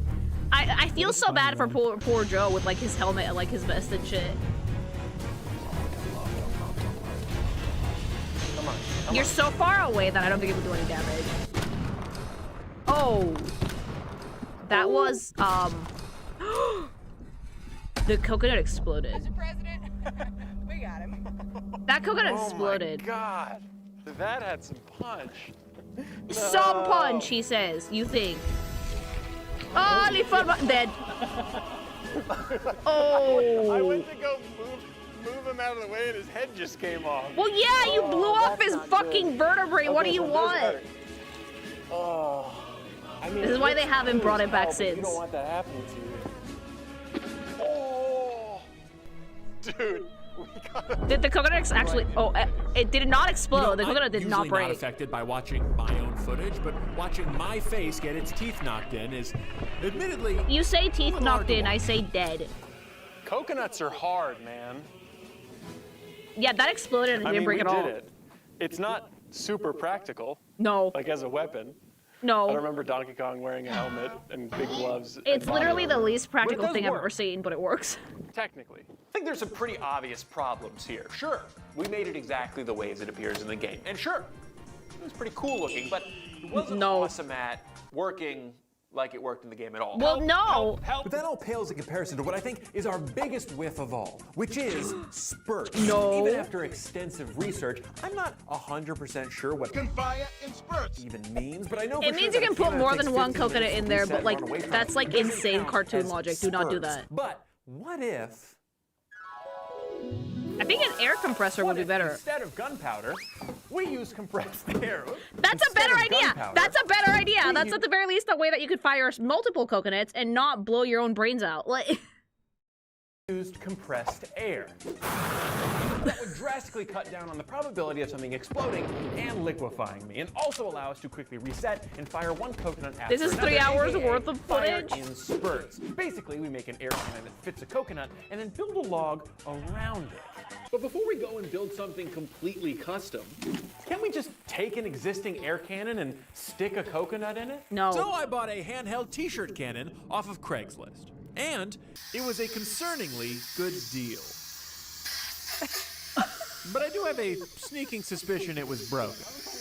no, you think? Seems like it's right. So goodbye t-shirt cannon and hello bead seeder. This Oh. baby uses a huge amount of compressed air to Well- seat tires onto the rims of cars at tire shops. Not to mention blast the pants off of unsuspecting workers.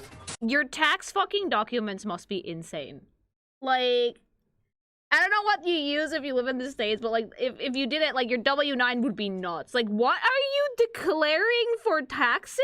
Like, how is a compressed air machine used for tires in tire shops a tax write-off? How is this a business expense? Explain it to me. Yeah, yeah, the IRS is gonna show up to his door and be like, we have some questions, actually. Crazy boss. Screen to boss. Me talking about taxes in the background too, like. And the worst part is, if he shows this video to the IRS, they have to leave him alone. Like, if he ever gets audited, he'd better have this footage on him, because otherwise they're gonna be so confused. Accountants are the true keepers of secrets. They really are, though. You would say I'm a YouTuber. Say no more. Literally. I think I have that in like I gave that info to like my accountant, and they're like, oh okay. Like, if you can use it to make a video, it's a business expense. Basically, that's how this works. / future legal defendants. Dude, no. That and amazing. That is amazing.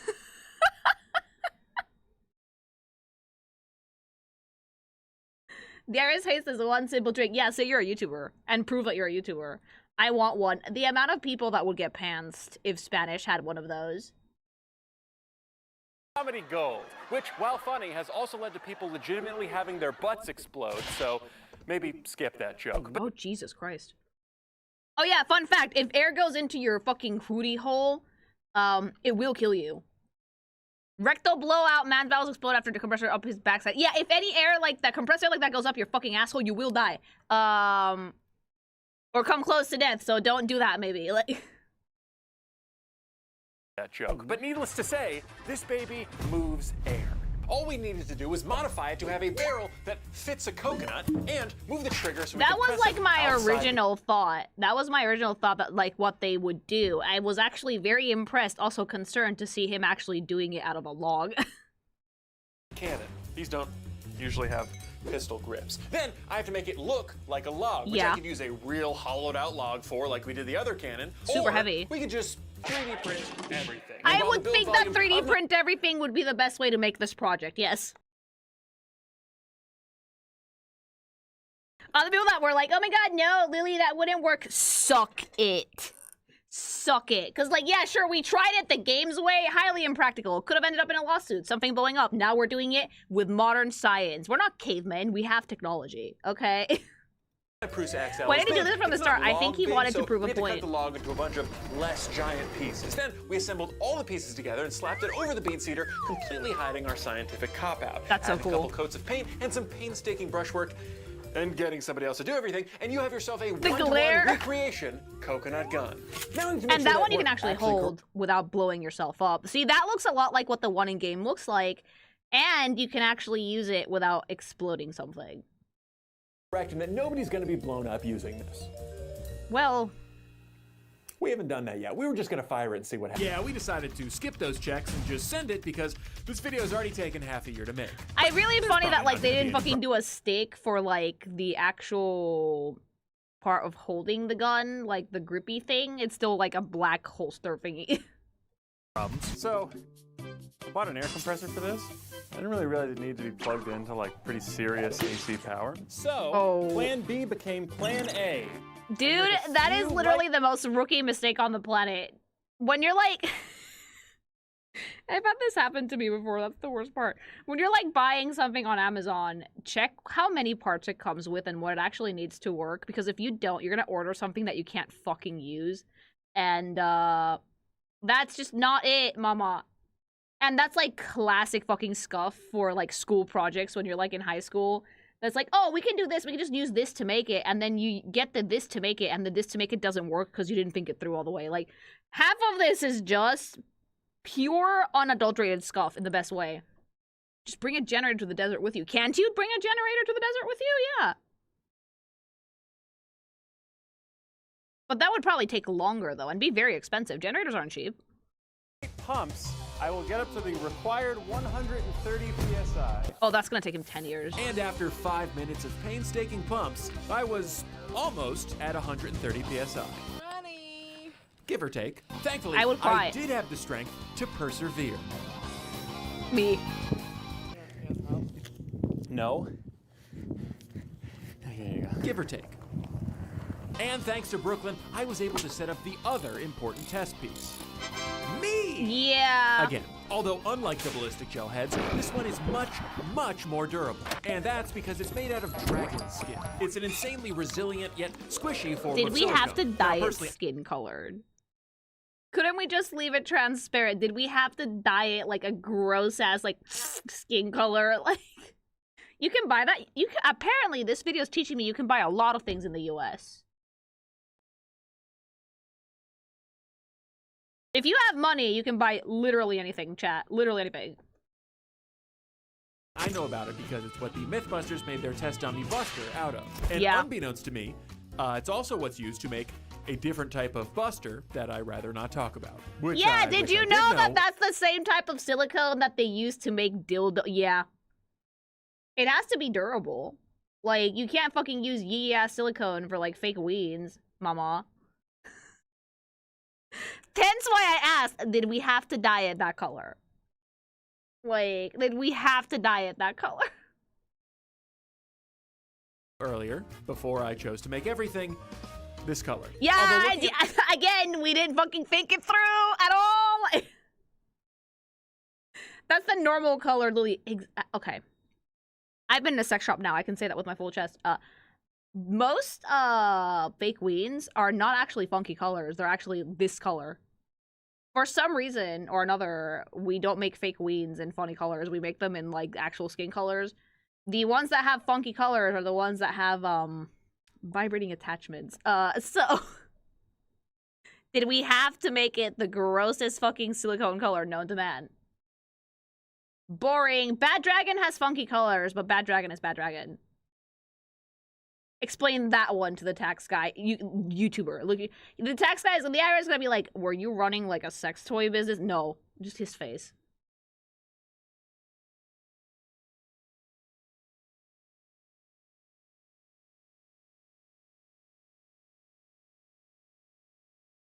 Honestly, I'm pretty sure that, like, you could tax deduct, like, sex shop things. Like, me, personally, I probably could. If I talk about it in a video, I could probably fucking be like, it's a business expense. Like, how is you going to a sex shop a business expense? Did you see this fucking, dildo? Yeah, it's fucking, content, mama. Not surprised. Like... But, like, I could claim that I use it for reference in, like, my, you know, my main job, and the IRS would believe me. The final product, I think I can see why the Mythbusters liked it so much. I'm making a rocket out of meat. This is gonna kill you. All right, there we go. It's really sad that the We've got our Mythbusters fucking hate each indestructible other, head man. and a nifty slow-motion camera we rented and definitely know how to use, which I may or may not have been too excited about renting and living out my actual YouTube dream. They said, here's your slow-mo camera. Oh, the slow-mo guys. I love the slow-mo guys so much.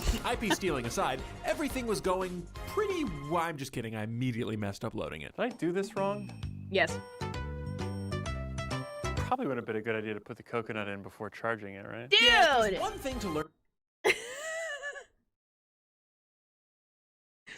The worst part is I feel so seen. I feel so seen as, like, an ADHD brain person. I would have fucking charged the fucking gun. I would have fucking gone in, guns a-blazing, and they would be like, did you put the coconuts in it? No. Learn from this video is that if you want to put a projectile in the barrel of something, you're going to want to do it before you put 130 PSI of air. Yeah, a little I'm bit. saying, like, what is the vibe of the room about loading it well? But It's not if men. I do it.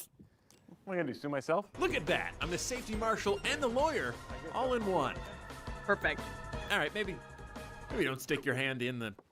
All right. Okay. I don't really know what's gonna happen.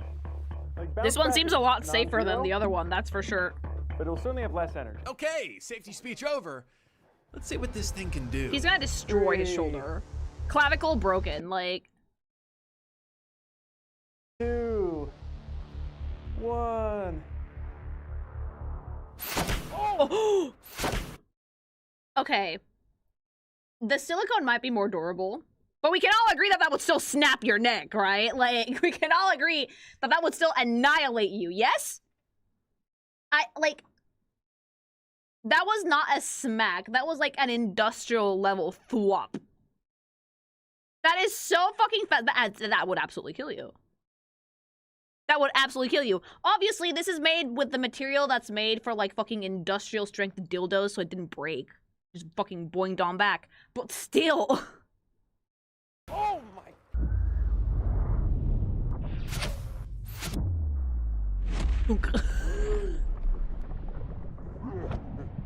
I hate that. That is the most cursed shot that I've ever seen in my life.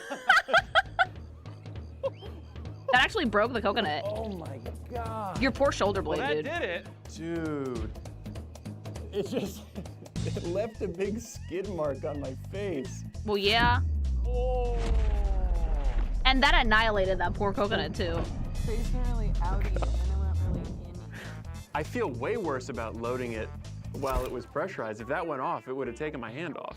You would have all my fingers died. would be gone. And that wasn't even at its full power. Yeah, you would have lost a I was too hand, scared dude. to fire it initially at the full 130 psi, so this first test was only at 90. I have no idea what more power will do. So let's see what it would If do you to a put that person. shit at 130, you are blowing off someone's face. If me, baby. That's right, the dragon skin head was just to make sure that the coconut gun worked. And it Yeah. did, but now it was time to see what it would do.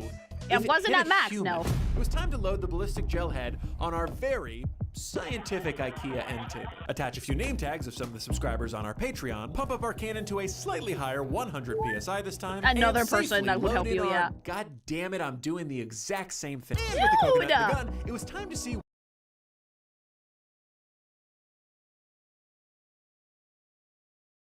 Now I know how they can actually make one video a year. Patreon. Patreon will literally be like the savior for content creators that make work slowly. Like, fun fact, when I actually first started the channel, Patreon, my Patreon, like for like art stuff, was actually the thing that allowed me to like keep it going and have like Wave on the payroll and stuff. Because I was like, when you first start a YouTube channel, you're guaranteed to make like no money because like ad revenue kicks in really slowly. But if you have a Patreon where you can share, if you're like only doing YouTube, like clips, work in progress shots, pictures, interact with the audience, whatever, that does a lot. what it would be like if Darwin is shaking his right now. This man, I don't know how he hasn't won a Darwin Award yet. 3, 2, 1. Please work. Please work, he says. That knocked him on his ass.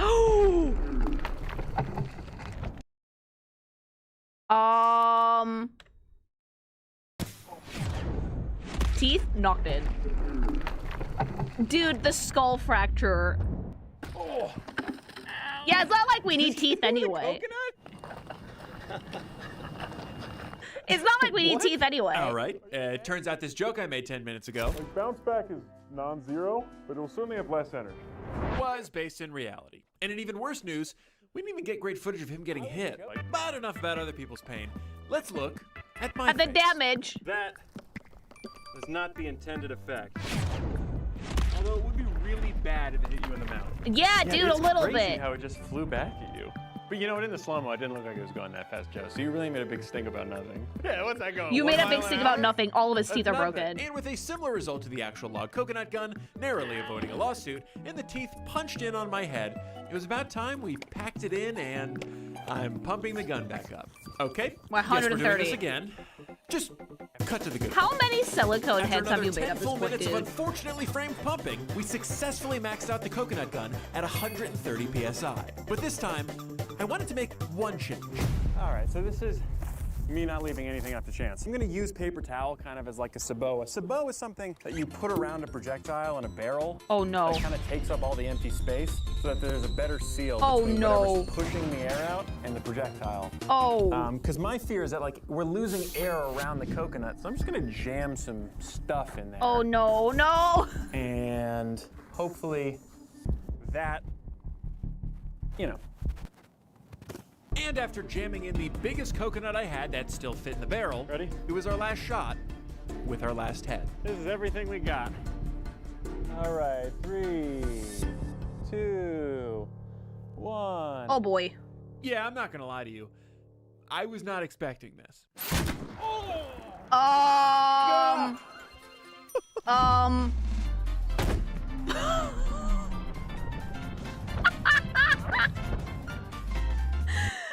Dead! Dead! Did you guys see that thing's skull cap come off? It's gonna hurt. Yeah, no shit. I'm not gonna lie to you. I was not expecting this. The coconut exploded. Exploded in like a sea of paper towels. That's the most violent nut you're ever gonna bust in your life. Like, pun intended. But holy shit! Holy shit! That's what I wanted! He says Dude, this with what is this? What part of the body is this? Oh. your face. The skull cap flew off. That's more than 2 Tylenol. That's more than 2 I'm Tylenol. not That's saying he 50 should take Tylenol. 2 Tylenol. This is what 2 Tylenol does to your brain. Yeah, okay, so there was a fitment problem. And as I looked at the pieces of coconut and head littered all over the ground, Oh, and I jeez. rewatched my own forehead being removed, there was one thing front and center in my mind. I Yeah. feel way worse about accidentally pointing it at almost everybody here at least once while we've been filming.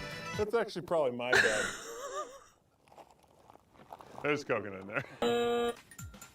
Because this could have You happened. could have fucking blown someone's leg off. Forget Don't laugh that about and it. Instead, focus on that we did it.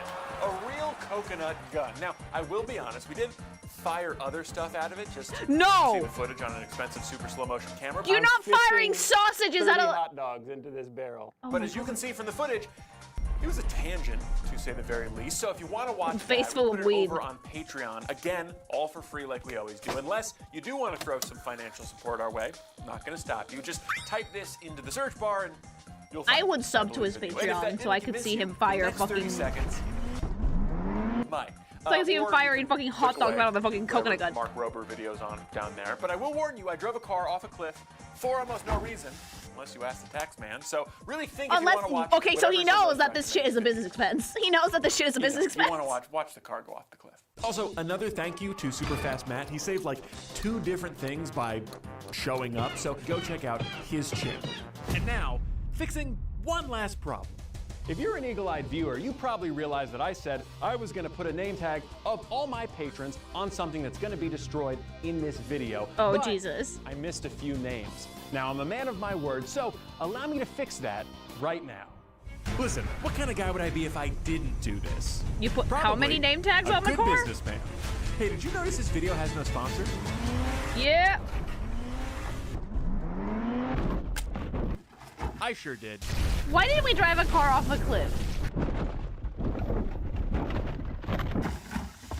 Like, why did we do this? That's like a guaranteed explosion, too. Holy shit. If you're wondering if I broke even on this, don't. Okay, bye. I love this channel. I love this channel. I'm sorry, like, the unprecedented levels of scoff, the constant fuck-ups, the trip to the ER, like, the mention of, like, yeah, there's a tax write-off, the fucking measuring coconuts at the supermarket. The fact that, you know what, there was an attempt. We made an attempt to make, like, the game version. It didn't work, and it was actually super dangerous, but then we used technology, because we're not cavemen, and we pointed that gun at every single person on the fucking film site. Every single one. We fucking loaded it up and did not put a coconut in until the last minute. We saw how fucking deadly the whole thing actually was. So if you actually were wondering how fucking much would it hurt to get hit by DK's fucking coconut gun, I think that the 2-barrel shotgun might have been better. Honestly, I think Miyamoto should have been horrified by the coconut gun by itself. Yeah, like... The editing was great. He's generally so funny. I will be subscribing to No Bitrate personally so I can keep an eye out for more videos, because as an avid video game fan, as an avid fan of watching people make shit that should not be possible to be made IRL from a video game, yeah, No Bitrate pretty much fits the bill.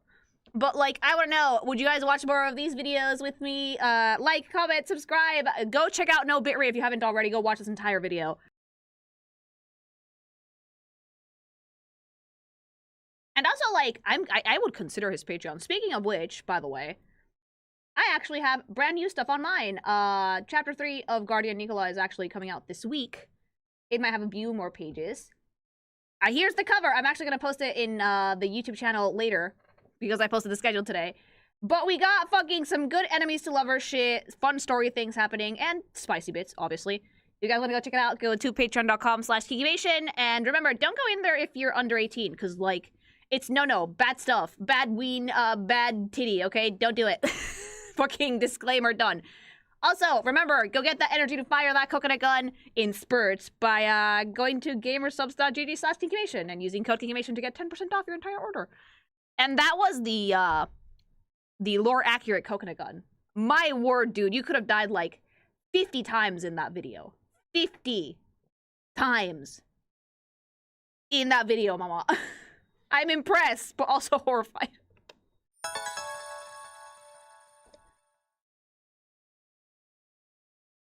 I mean this positively. Were you always a video reactioner? i.e. those streamers that react to other people's videos like XQC. No, I do it sometimes. Very, very rarely. I prefer to do character reviews and stuff where I make my own content for it. If you're going to play DK64, consider using the Tag Anywhere mod. It makes the game a lot more playable. Thank you.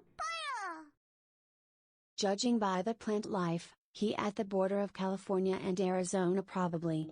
Most likely, yeah. Didn't Mythbusters do something like this already years ago? Who cares? It's brand new. It's a brand new take on it. I think that's more fun. Also, yeah, I don't react to videos often. Most of the time, I prefer to make my own content and make my own presentations for it. But there are cases when I find something interesting that I do it. I actually like reacting to stuff, considering if you have something to say.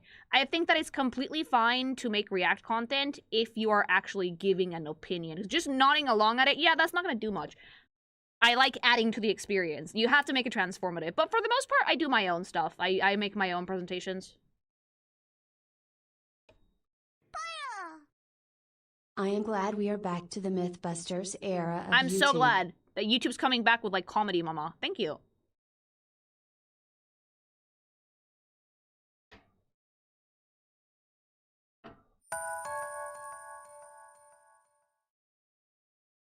It's probably only 4 to 5 video reacts in like 2 years. Thank you. Yeah, it hasn't been that many, but again, I don't think there's anything wrong with it so long as you're actually making transformative content out of it. I would not have made my own coconut gun, no. on this video? Thank you.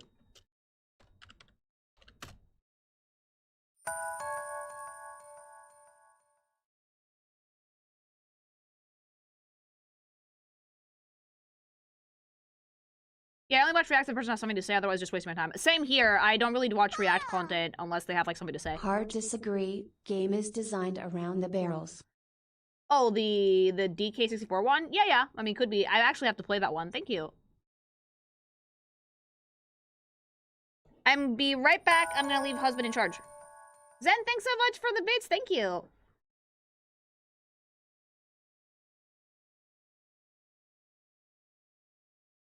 Yeah, I think that, like, React content is fun. I don't do a lot of it personally, though. But it's still nice. BRB.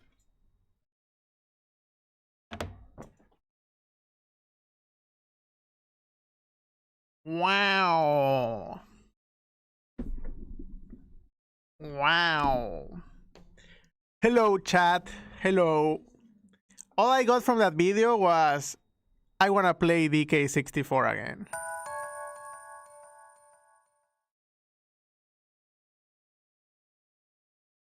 I kinda want to play DK64.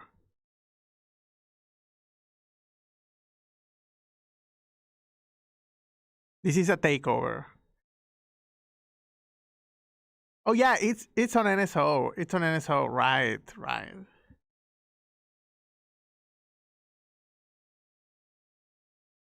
But the collection hell is the point. The fucking horrid swimming barrel minigame is the point. With the focus camera. Probably, I still remember those minigames. No, the beavers are fine. The barrels with water minigame, those, dude. Like, you have to dive and grab the coins or whatever, and it's like the camera is complete ass. You can barely move it.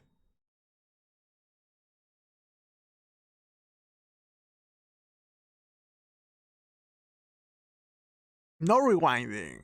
Don't use the NSO things.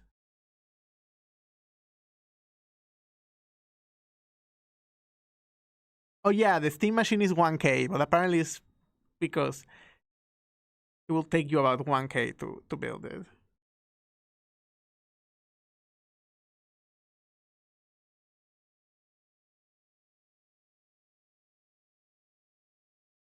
And then getting the 3 rare coins, or I don't know, the stupid coins that you have to play the arcade games was a pain in the ass.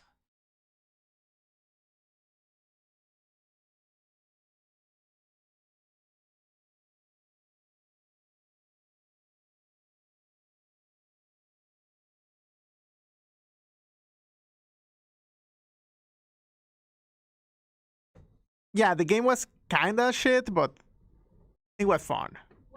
And like as a kid, you had way too much time in your hand to 100% that shit. Donkey Kong 64.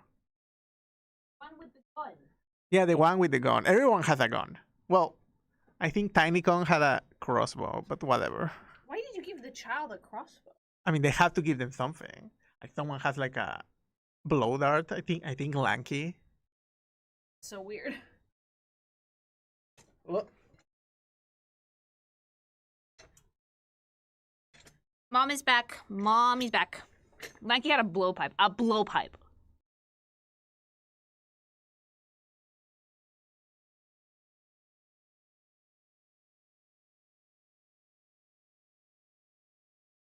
We don't leave. He's not going anywhere. Oh, I ended this poor man's existence today. I haven't gone grocery shopping yet, right? And I need to have dinner. And my first thought was like, oh, I'm just gonna make some popcorn because it's quick. But then I was like, wait, no, that might be too many calories. And I actually had like a bag of frozen peas that I bought for like extra side dishes because veggies are good for you. So my brain decided it would be a great idea to just eat a bowl of peas. Like straight up frozen peas, you boil them or you put them in the stove for a little bit and reheat them and that's fine, right? So I made myself a bowl of peas, you season them, all that jazz, and I took them upstairs and I put some cheese on them. And cause hubby was like, I need you to come upstairs because we have to like set the stream schedule for this week. And I was like, okay, bet, hold on, I just need to get dinner because if I don't eat, the child hungers, right? So I ran upstairs with my bowl of peas. Yeah, just straight up peas. Because I wasn't gonna make a batch of popcorn, I wanted to, but I was not gonna, yeah. And I sat down and I completely forgot this about my husband. The smell of boiled veggies makes him gag. Really, really bad. So he was just trying to tell me what the schedule for the week was gonna be, and like every other fucking sentence, it was like, huh. So those pregnancy cravings. No, not craving at all. I wasn't craving peas, but you guys don't know what a craving fucking is, Jesus. I was like, okay, I haven't gone grocery shopping. I need to have something for dinner. What do I have in the fridge? I found peas. I just made peas.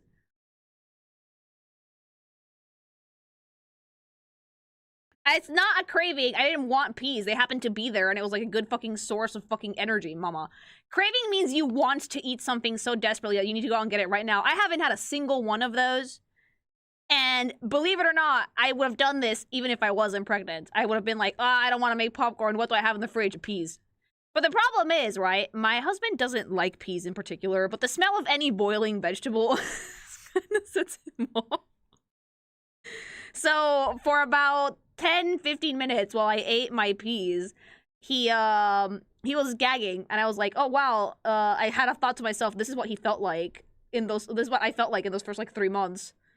Babe, this week we're streaming. That's literally what happened.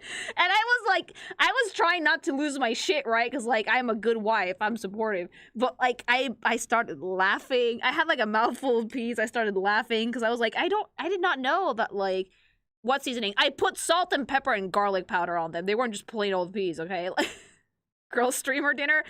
It was literally, I haven't gone grocery shopping. It was a problem, okay? And he was just gagging like every other fucking step. And I was like, okay, this is exactly what I felt like a few months ago. It was bad. And the cheese, the worst part is that the peas melted my cheese. So he just gagged. I'm sorry. So the peas got stuck to my cheese slice, and I was just like, meh, and I just ate it, right? But like he was like, bleh. It looked like natto, green natto. And if anybody knows what the fuck natto is, it was just peas. Disgusting. At least do brown butter or something. Butter would make them really fatty. Guys, I'm trying to not balloon up in my last fucking few months of pregnancy. Thank you very much. My thought process was, it's less calorically heavy than popcorn, and I would probably make them faster. So I just made a bowl of peas. That was my nightmare fuel. It smells really gross, but this just smelled like veggie, and I like veggies, but the smell of boiled vegetables immediately makes him want to hurl. I mean, I would rather eat natto than a cheesy pea. The worst part is that it wasn't that bad.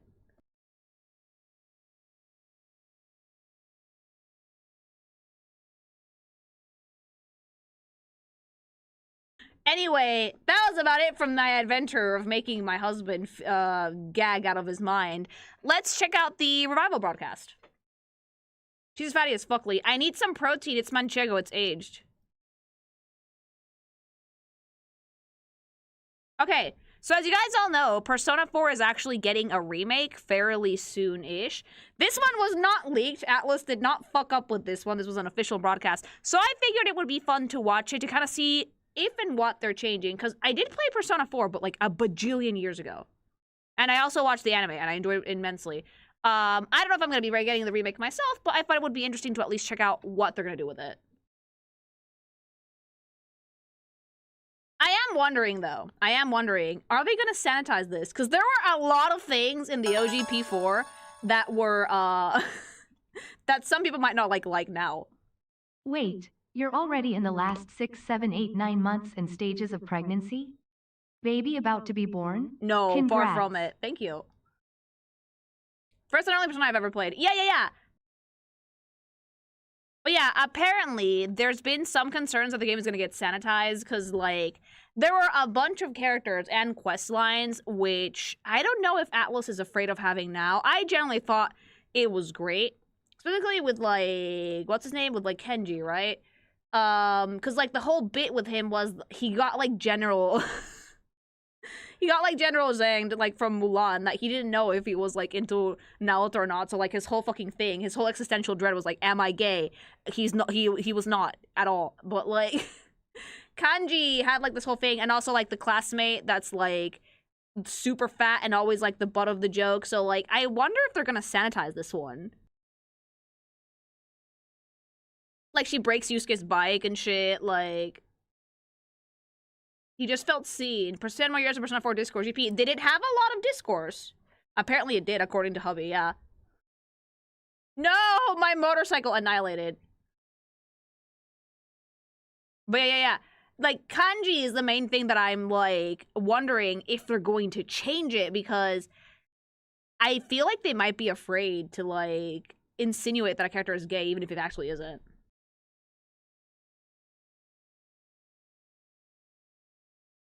So let's watch the broadcast and see what they're doing. Because so far, I like the art style update. Like, it resembles the modern Atlas art style, which is very, very pretty.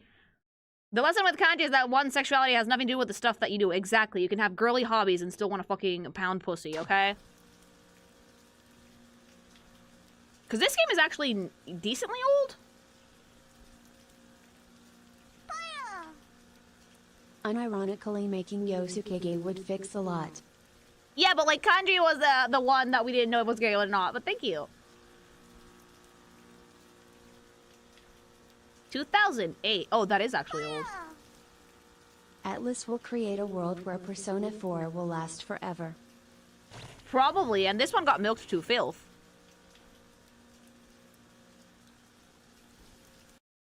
Wait. So between Persona 4 and Persona 5, there was like also like 10 years. Damn. Yeah, Golden came out in 2012. I remember that much.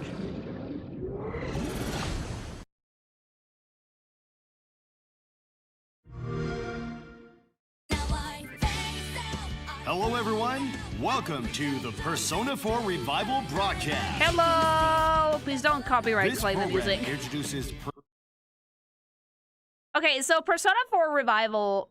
I don't know if we have a new 3D engine for Atlas games yet. I don't think so. But I do think that the graphics are updated from the OG. Japanese song. It's not Japanese. Spanish. Japan-English? Yeah, it's Japan-English. I feel so bad for the singer for Persona because she has such a nice voice. And I've actually heard her singing in, like, Japanese straight out. And she sounds so good, so beautiful. And then they give her these lyrics that are, like, a nightmare for someone who is not fluent in English. A nightmare, okay? Like, I feel so bad for her because she sings so well, and, like, Atlas is so, like, hell-bent on doing, like, the thing that they do in Yakuza, which is, like, just say English words and it'll sound cool. That, like, dude, you're literally nerfing her talent with a language that she's not fluent in. Like, the music in Persona 4, I can't fucking stand it, because I can't understand a word of it. It's part of the charm. No! Like, there's one that's like, your affection. She's trying to say your affection. It's like, why are you giving this woman, like, the most difficult words to pronounce ever? Revival, launching on February 18th, 2027, or P4R Like, it does look for short. significantly better than it used to.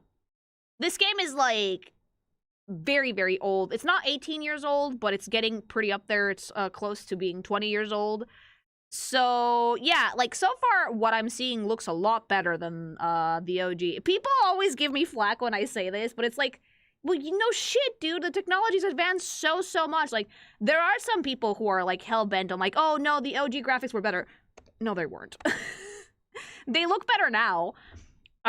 Maybe you like the art style of the old stuff. That's completely valid, but I do think that the game looks better so far from what little I've seen. But first, let's talk about the Like, Persona updated cock sprites, 3D looks in general nicer. I don't remember the menu screens and stuff. Did it look like this, or did they change that completely? According to Hubby, they did change it a little bit. series. Each title in the series is a standalone story with its own story and characters. And Each yet, can we be enjoyed acknowledge Persona 1 and 2, but we're never going to remake them. We've acknowledged them. We've shown that they exist, but we're never going to remake them. without needing to play in order. Persona 4 specifically is set in a quaint rural town. It boasts enduring I will say popularity this both about Persona 4. It is literally the funniest one out of all of them. Like, if any, like, of the games of the Persona franchise have, like, huge comedy potential, this is it. This is probably the funniest cast out of all of them. I've always said that, like, Persona 3 has the best story, Persona 4 has the best comedy, and Persona 5 has the best style. There are fucking jokes in this thing that, like, I'm surprised that they put them in the anime that fucking landed so well. Yeah, 4 has a more lighthearted tone, which is really funny because there's, like, serial killers in it. Like, domestically and internationally, thanks to its catchy elements and pop atmosphere. The upcoming release of P4R is a full remake of the fan-favorite title, Persona 4. Are they remaking Golden too? I guess it has to be included Marie's in it. Yes, that's actually pretty impressive. Now, I know a lot of people don't like her, and I see why, like, but I think it's good that Golden is getting included in this remake. Whether you've played the original or not, we'll be sharing plenty of details about what makes P4R special. I including love its the updated exciting new sprite features. artwork. So be sure to stay with us until the very end. It had, like, a very, like, cool, almost mod 1960s aesthetic in terms of, like, the UI, which I always found very refreshing. Again, it's not, like, the insane level of, like, stylish that Persona 5 is, but it still looks really cool, and it still has, like, a very, like, bombastic, moody sense of style to it.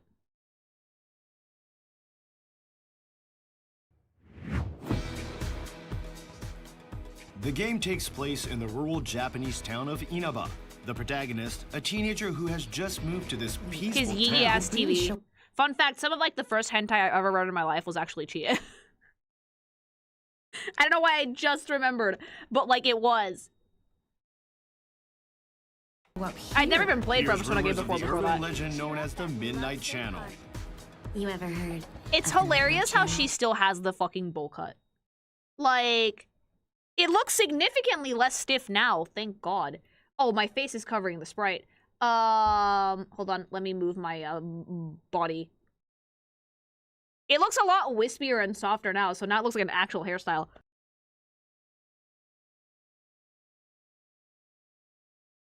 But, like, before, it looks super fucking stiff.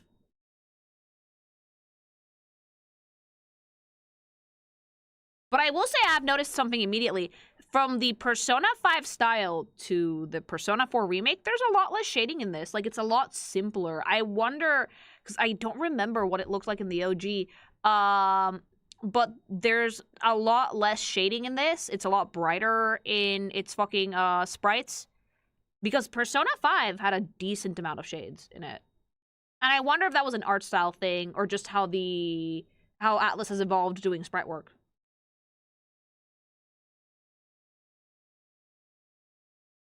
It looks really flat to me. I don't love it. I actually like it though because it actually really helps with sprite readability. Oftentimes in animation, if you add a lot of shading, it can be very distracting. Not to mention, it pops. It's high contrast because the background has full shading, 3D lighting, all that jazz. So if you put like the sprite with full shading too, you might kind of lose it in the shuffle.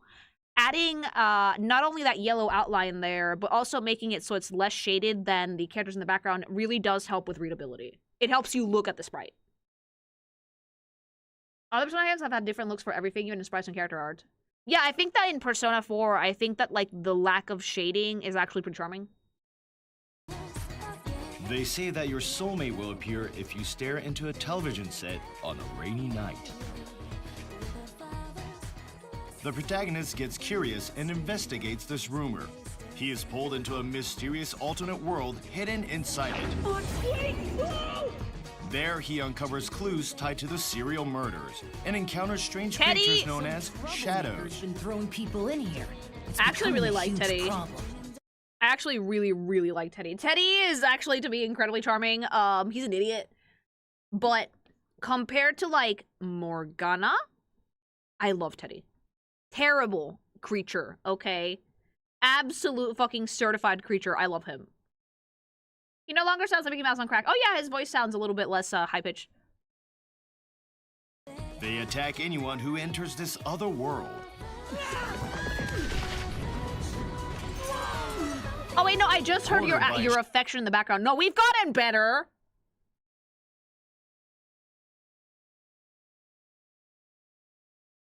Shadow, he awakens to the power within his heart, his persona. Oh right, they were cards in this. The protagonist then forms an investigation team, setting out to uncover the truth behind the serial murders and unravel the mysteries. Can I just say that Riza's shadow can get it? Like, I'm sorry. I know that, like, that wasn't the vibe. And, like, she was like, no, I'm not a sluterific, but, like, girl, you literally throw your kitty at you the second you get the chance. I'm sorry. Like... It had such a cool boss fight, too. I like the Navi girls, in case that's not obvious. But, like, the boss fight for her was so fucking good. So fucking good. The normal shadow form or monster form? Both, actually. Both of them were really cool. Lily, what?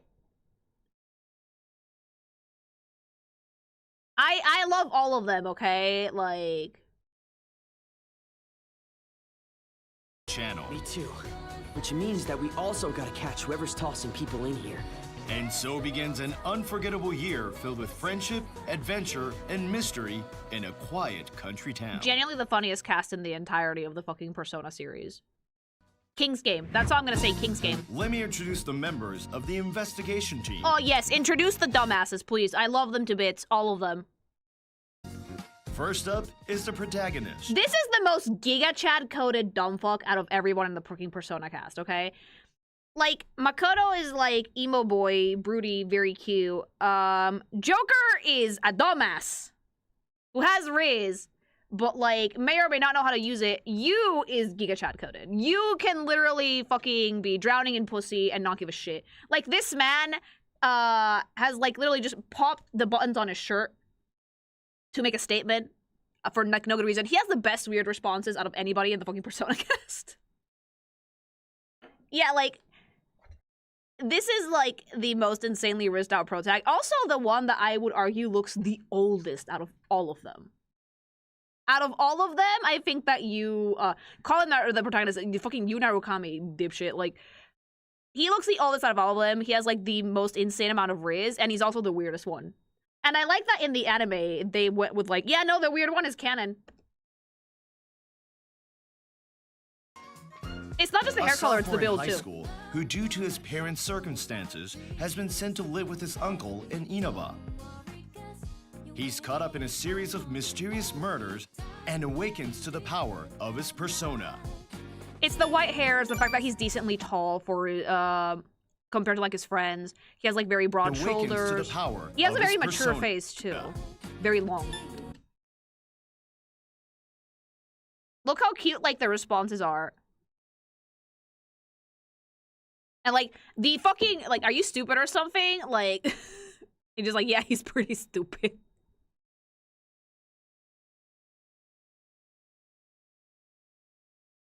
Yeah, he's not an orphan. His parents are fine. He just gets sent to live in Inawa. Big bro? Yosuke Hanamura. I love Nanako. Leave her alone. She's like my baby girl. Protect. The personas in Persona 4 were also really fun. Like, really, really fun. The protagonist's classmate. Cheerful and reliable, he considers himself as the team's strategist. Dumb of ass. As the group's moonmaker, he helps steer... Dumb of ass, but like ride or die. I do think he's smarter than Ryuji, though. Like, Yosuke, unlike Ryuji, actually likes to use his head to solve problems, so... He has very few for real moments in this game.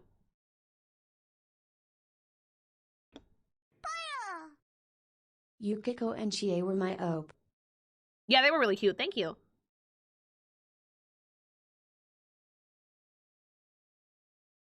He's smart, but his mouth gets away from him. Yeah, that's like his only problem, I think.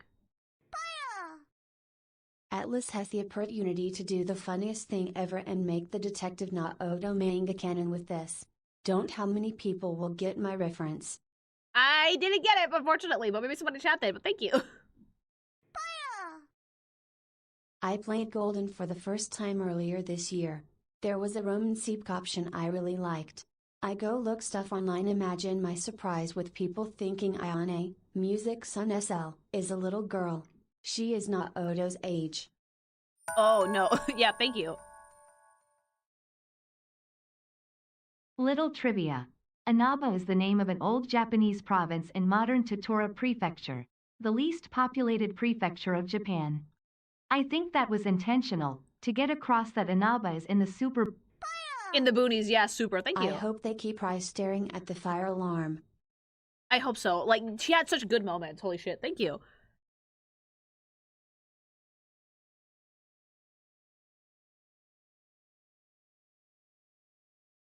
discussions and piece together clues during their investigations. Let's do everything This we is can, also partner. the game with the giant beef bowl, right? Like... I remember, I think that, like, either, like, the Babish channel made it, the fucking massive gyudon, which I actually have tried gyudon before. It's fucking delightful. The beef bowl challenge. Yes, it's so good, though. Chie Satonaka, Full cut. Kill Bill reference. an energetic girl who sits next to the protagonist. Friendly, passionate, and driven by a strong sense of justice. I've always she liked how loves they kung styled fu their uniform. movies and meat. See, this is a tomboy. Excuse me? This is a tomboy. People are like, oh my god, I love tomboys. And then they show you like an ultra-feminine girl in like fucking booty shorts. Chie is a tomboy. This girl has like short hair. She likes kung fu movies. Fucking inhales meat. Super athletic, super sporty. Does not do girly things. I think that like a lot of people seem to think that tomboy is just girl that might like a masculine hobby. Or worse, sports. In reality, a tomboy is someone who is a cute girl, does not do cute girl things at all. Just meat. Give me meat.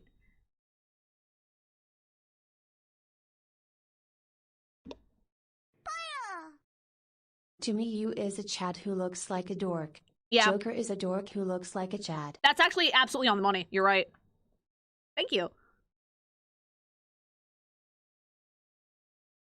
They just think short hair and like flat. Yeah, it's so much more than that. Atlas, you better put back the deleted content from Yosuke's social link. You Oh, bloody that cowards. shit's getting fucking axed the fuck out. I can guarantee it. Thank you.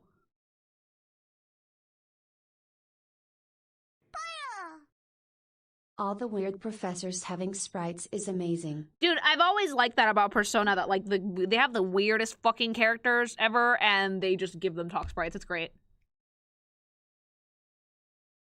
Another fried rice with extra meat, please. Yukiko Amagi, Girly pop. the protagonist's classmate and Chia's childhood friend. The first time I saw She is Yukiko, the I only- thought to myself, what a beautiful character. She's probably so graceful and so demure and so beautiful. No. Yukiko is the girl that makes a bad joke and laughs at herself for it. Like, she's such an absolute loser. It's the best. I love her. She's a psycho in the best way. She's so fucking funny. Her persona's super cute, too.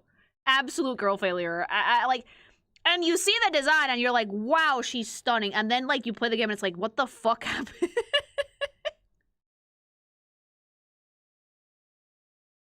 Yuki is so fucking funny. I love her so much. Holy shit. Her Evolved Informant Persona has a fucking fire design. She has great designs for both her character and her persona. I actually want to make a video about it once the game is out, so we have access to like the renders for stuff, but right now we don't. Only daughter of a long-established inn and a standout figure at school. She's responsible, but she also has a bit of a spacey side. She's such and often a leans ditz. on Shia for support. I want to wear these instead. Look, I even get a nose guard. She's so great. In addition to the investigation team, you'll meet many other unique characters. Oh, they have great characters.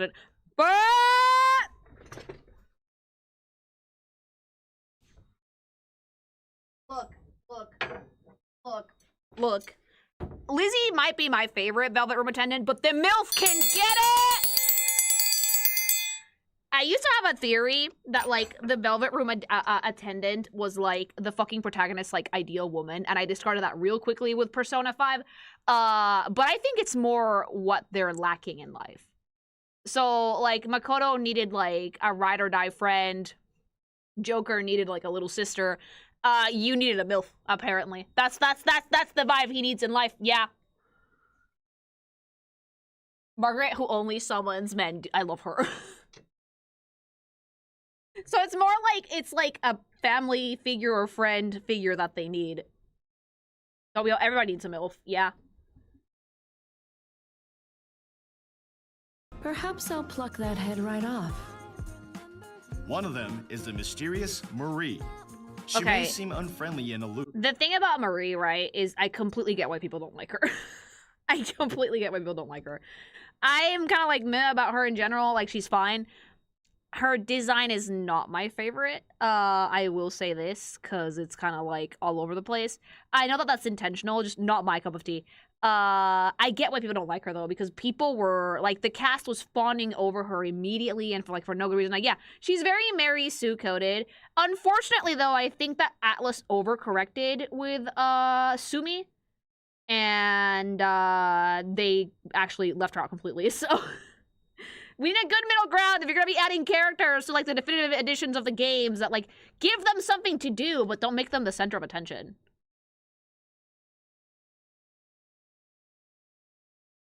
She has that in very awkwardly. She has a good story in there, but she's very ham-fisted. Akechi was the Maria Real. They should have just made it about Akechi. I don't even know why they introduced Sumi at all. The story was very clearly the Akechi and Joker gay fanfic, which I loved, but still.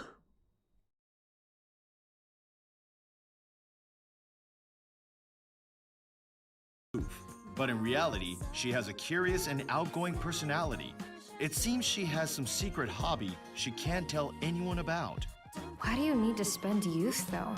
Don't you have anything better to do? Yeah, she had like a... Just what kind like, of people the will problem you was that meet? like she And had a what kind of terrible relationships will personality, you build? but everybody Enjoy- loved her anyway. And it's like, dude, I would consider this woman an absolute fucking cult. Like, get out of here.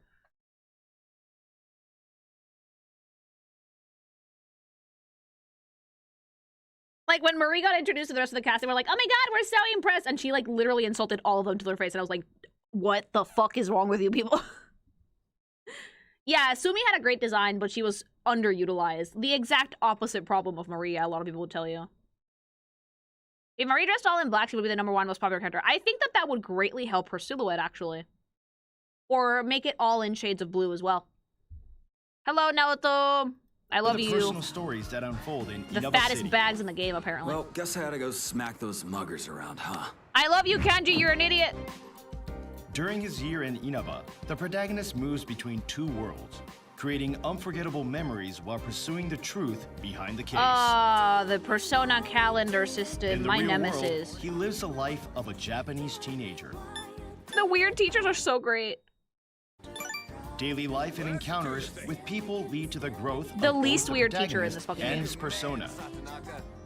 Hey, I'm no man. In the I love alternate calendar systems world inject messages within with the a face. mint- I don't. I'm an anxious motherfucker and I hate calendar systems with a burning passion. I get them being a thing in Persona because it's like a school year, but Metaphor did not need that shit. Night Channel. The investigation team uses personas strengthened by real-world experiences to battle shadows, exploring and taking on the challenge of solving the case. And Teddy! Life as a teenager But is structure full of nice. new You can have experiences structure and without encounters. stressing yourself the fuck out because if you don't answer the right question at the right class, your fucking skill point is not gonna go up and you won't be able to fucking date Risa later. And then you have to waste another day making up for those points. It's so stressful.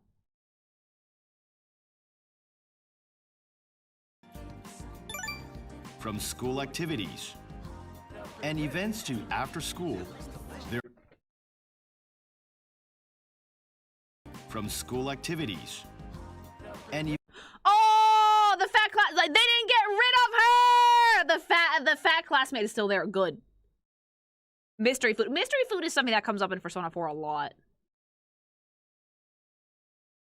That's what New Game Plus is for. I barely had time to play a video game. I'm not gonna play the same game twice. I already did that with fucking Persona 5 and I'm never doing it again.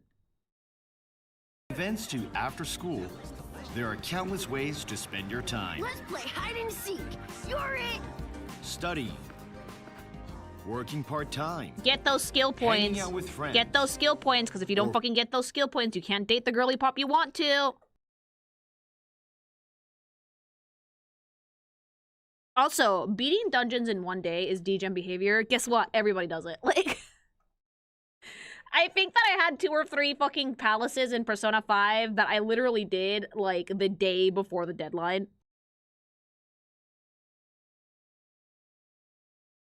Okay, I need chat to raise their hand if you do not beat the palaces / dungeons in one day. Like, I was the person that did the dungeon either at the very beginning or at the end. Probably at the end, because you could miss out on social link stuff you did at the beginning.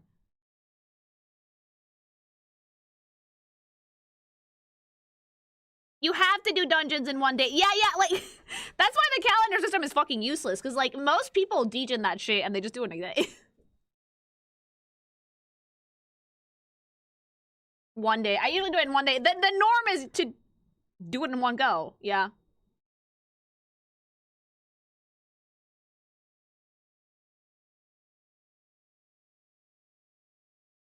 That's why they had to fucking nerf the goddamn healing, so people would do it in one day, and the game's like, don't do it in one day. Mama, you think that's gonna stop me? I am beating that dungeon in one day because I'm using the rest of the days to fucking build up my skill points, because if I don't do it, I can't get the girly pop I want.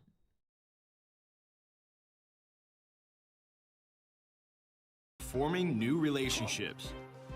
Inaba's abundant nature Oh, right, there's also fishing. offers experiences unique to the town. By interacting and deepening your bonds with the townspeople, love the summer you can uniforms. build your social links. Yeah, of course it is. As your bonds grow stronger, your persona abilities will improve. See, that's the You'll main acquire reason you skills- do that shit. That's the main reason why the calendar system sucks. Because if you are someone who likes to 100% everything and get your team to, like, its optimal performance, you will max out the social links. Because they give you perks, but they also make your fucking teammates' personas better. And in the case of, like, Persona 5 and 4 too, combining and, like, making new personas was kind of, like, necessary for this shit. And if you wanted everything, you had to make sure you missed nothing. That's why the calendar system is so stressful to me.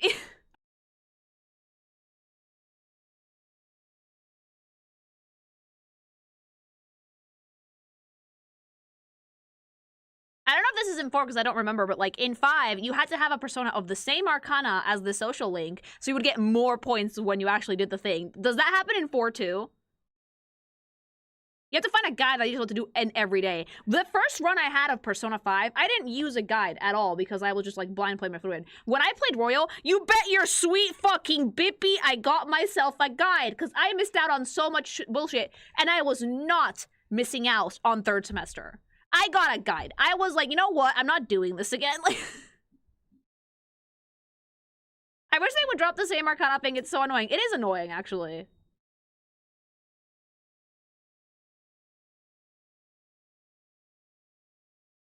It's actually more annoying in the early game stages where you don't have access to like every single arcana unless you do very specific things. Like later on, it's easy to do it because you have a lot more personas. But at first, it's like, mama. You do need a day-to-day guide for Persona games, and I find that very stressful.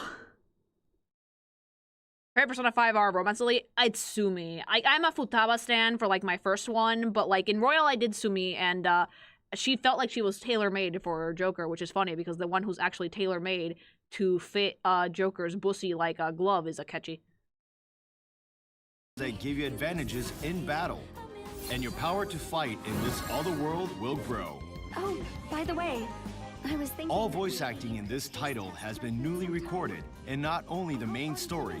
Each social link and new event will be fully voiced. Oh, right! They weren't fully voiced before, were they? I don't remember them being fully voiced in the social links.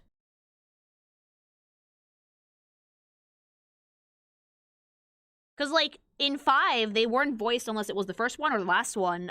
So seeing fully voice-acted fucking social links is great, I think. That's new to this game. They should do that going forward. There is no reason in the year of our Lord 2026 to not fully voice act a game of this caliber. None! There's so much dialogue in Persona 4. I would rather hear it. I would rather hear it than have to read all of it. I raise you when someone tells me that, like, well, Lily, it's not always possible. Baldur's Gate.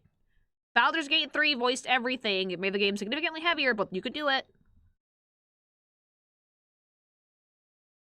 We hope you enjoy What about the cost, even more though? captivating... Atlas can afford it.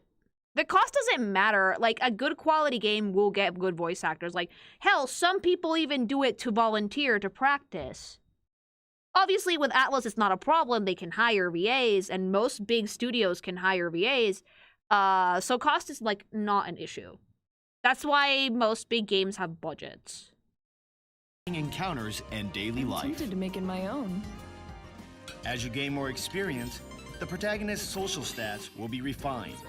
This is the thing. This is the fucking thing that caused me so much Depending on fucking these stress. The stupid parameters, skill points. the part-time jobs you can take on and the range of social links you can have will vary. The voice social links added a lot to reload. Who Yeah. you meet and what you do, your choices will help the protagonist grow. Fuck the stats. I hate the stats. They're so annoying. Like, The alternate worlds depicted on TV take on various forms. The shadows roam these realms. super fun. Your mission is to explore these worlds, battle the shadows, and rescue missing people.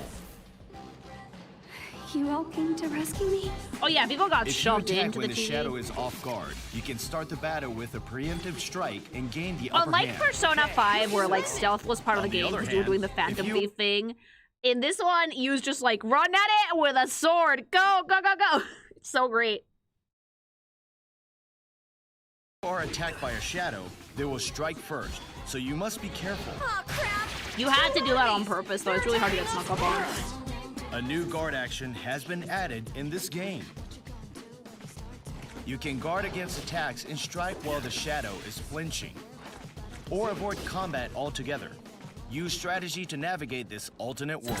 It's an RPG. It's a Battles are JRPG. turn-based Avoiding command combat is not an option. No.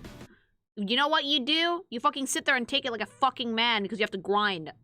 If you hit a shadow's weak point, it will go down, and you can take another turn. Let's see. Persona. Furthermore, if you knock down all the shadows, you can initiate an all-out attack, dealing massive damage.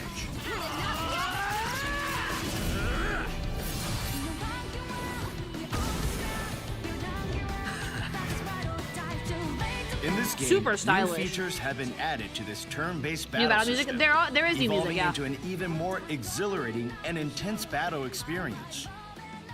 Use Send Flying on a shadow afflicted with a status ailment to spread that ailment to nearby enemies. When battling multiple shadows, look for opportunities to knock them back and take them all down at once. Oh, that was really fun. Oh, you sent him flying! That seems really, really fun, actually. Coordinate with your team to chain knockbacks. Again, I Baton generally Pass have no makes it idea if I'm easier gonna to get this team one up or with not, but allies so to far take I'm down really enemies. liking the improvements. Experience the thrill of coordinated teamwork by leveraging your team's unique strengths. Here I go. Charged up and ready to go. When the gauge fills, unleash the powerful Prime Time, overwhelming enemies with a barrage of relentless attacks. Baton Pass being put up for, thank God. During Prime right, Time, it all wasn't, skill was costs it? drop to 0. You can go on the offensive and overwhelm them without giving them a chance to fight back. I love the stages too. Finish with a spectacular Prime Time finish to deal massive damage. Enjoy the thrill of wiping out your enemy. Yeah, that makes grinding a lot easier, which in these games you kind of need Be sure to to be. give it a try. I love her. It's super The power of dynamic the animation too, like super dynamic animation, which is very fun to watch. That's something that I actually really like that they did in Royal, where they added those like little cinematic cutscenes whenever you could like do like a pair up attack with someone. Haru and Makoto's was my favorite. So I like to see a little bit more action in these. Also, fun fact, if there is ever a game of Persona 4 that I wish they would remake, it's the dancing one, because it was the original dancing game for Persona, and it had a plot and a really cute cast. Persona. Did they change the symbols of Kanji Sato? They did. That was one of the things that people were discussing about if they were sanitizing the game. They changed the symbols there. How are you awakened? By facing the shadow self you have repressed and finally accepted.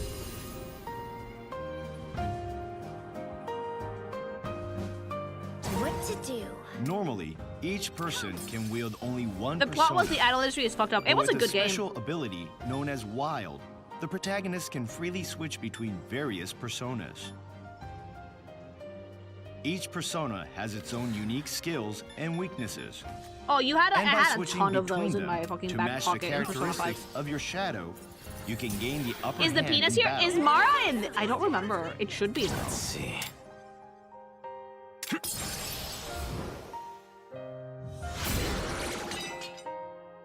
Furthermore, as you fight more battles, your personas level up and learn new skills. Yeah, Mara's in most games, isn't it? Collecting and leveling The personas cock chariot. Eh, expands baby. your strategic options. Jack Frost!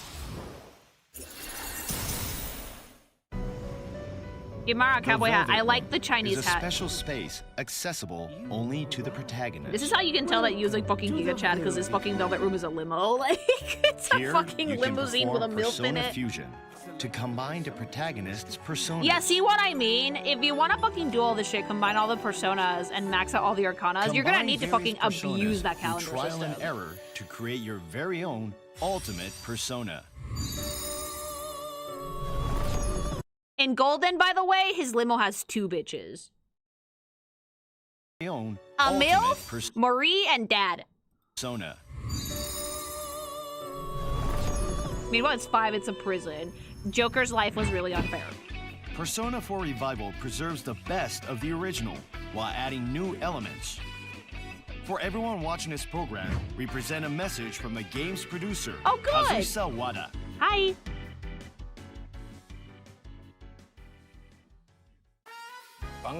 Hello. My name is Kazuhisa Wada, general producer of the Persona team. Doing the Lord's work over here. Persona 4 builds on a new direction established by Persona 3, Which I'm actually kind of glad refining to it see. into something with a completely different color. While the core gameplay systems are similar, it offers an experience that feels entirely distinct from Persona 3. The story follows a murder mystery unfolding in a quiet rural town. Again, premise it's a that good might story, sound but the heavy thing on that its own. makes Persona 4 worth it is the fucking comedy.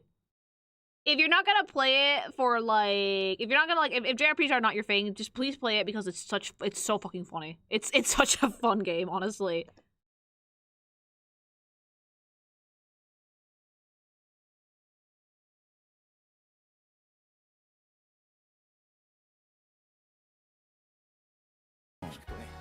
But paired with warm, endearing characters, Incredibly endearing, bonds like the they funniest cast. a vibrant yellow color palette, and an upbeat, energetic soundtrack. Incredibly Persona stylish 4 UI. It's The funny though palette that like the and UI, an upbeat- why is it sunny? It's always fucking gross in this town. Why is it sunny in the UI? What if it's just like used denial?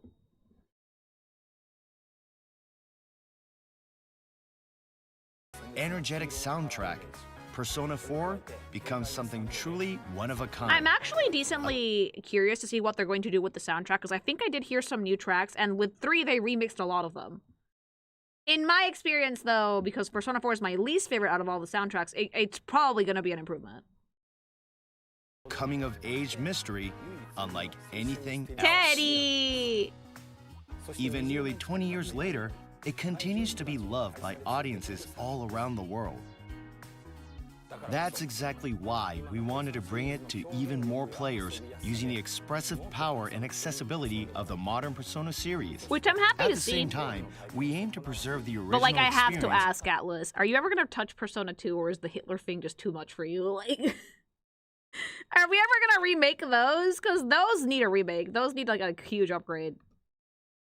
While bringing the Persona 4 people remember back to life in an even more vivid way.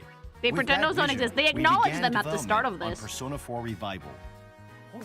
Throughout development, what we valued most was faithfully delivering the atmosphere players felt back then. The pastoral charm of the rural town of Inaba. The everyday I'm sorry, Hitler? conversations Oh, with yeah, it was in Persona. and the gradually unfolding mystery and human drama. All of these elements form the heart of the experience, and we've It's so carefully fucking funny though, because it's like, if you don't accept it, it fucking, like, if you don't accept it, it fucking, like, kills you, right? But, like, if you turn around and just look at the thing and be like, yeah, I'm gay, then that's it, you're fine, you get a Persona. constructed them down to the finest detail. At the same time, the gameplay itself has evolved significantly to meet modern standards. From UI improvements to more refined battle pacing Can't just giga and big balls, enhanced dungeon pussy. playability, we've focused on creating a smooth, stress-free experience. It's never gonna be stress-free because of your stupid calendar system. Never. Never. That calendar thing gives me anxiety. It gave me anxiety in Persona 5. It gave me anxiety in Persona 4. It gave me anxiety in Metaphor. And it would probably give me anxiety if I got this. We are fully committed to delivering something that Let me see feels Shadow both Riza, damn it. They nostalgic have to and hide the new. golden bikini for later, okay? In the Persona series, music has always played a vital role in shaping both the story and the overall gameplay Like, yes, it experience. has, but, like, Persona 4 does is it have no to be in exception. English? Its soundtrack is an integral part of what I can't makes with the the game fucking so memorable. soundtrack of For Persona this 4, I'm project, sorry. we refined all of the original tracks while preserving Honestly, their like, core. deadass, why can't they make it in Japanese? Because, like, they always have some Japanese songs in the soundtrack, because they have some in Persona 5 too, and they always sound wonderful. Appeal. All vocal and battle tracks have been newly rearranged into I don't like the full-length English versions, at all. with additional Okay, so fine-tuning we've to actually better- rearranged the music. That's good. Or you know what? Maybe do what Square Enix does and hire actual English performers. Like, Square Enix knows that oftentimes enunciation and pronunciation is pretty important. So with 14, they have, like, Amanda, which is, like, one of the singers that does a lot of the vocal work in the tracks. Since a lot of the songs are in English, I figured that, like, Soken was like, yeah, I actually want this to be really, really good. I want it to be understandable. With Persona, they kind of do, like, the Yakuza thing where they think that just putting, like, maybe to Japanese players the English songs will sound cooler. That's it. That's literally it.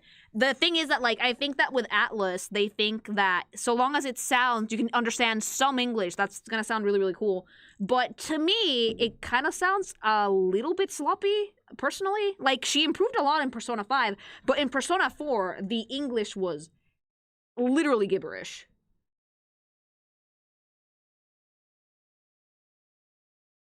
And it's not even her fault either. She's doing her fucking best. I checked out the lyrics. It's like, this is incredibly, like, for someone who's not a fluent English speaker, this is probably really, really hard to pronounce. Let alone sing. So it's not even her fault. Her voice is great. I've heard it in both languages. I'm like, how come she sounds so much more confident than Japanese? match the game's presentation and pacing. We've But it's also cool to hear that they're created a actually number of redoing brand some new stuff in the tracks, soundtrack, because they did it with including the Persona 3. Yeah, your facial. Yeah, exactly.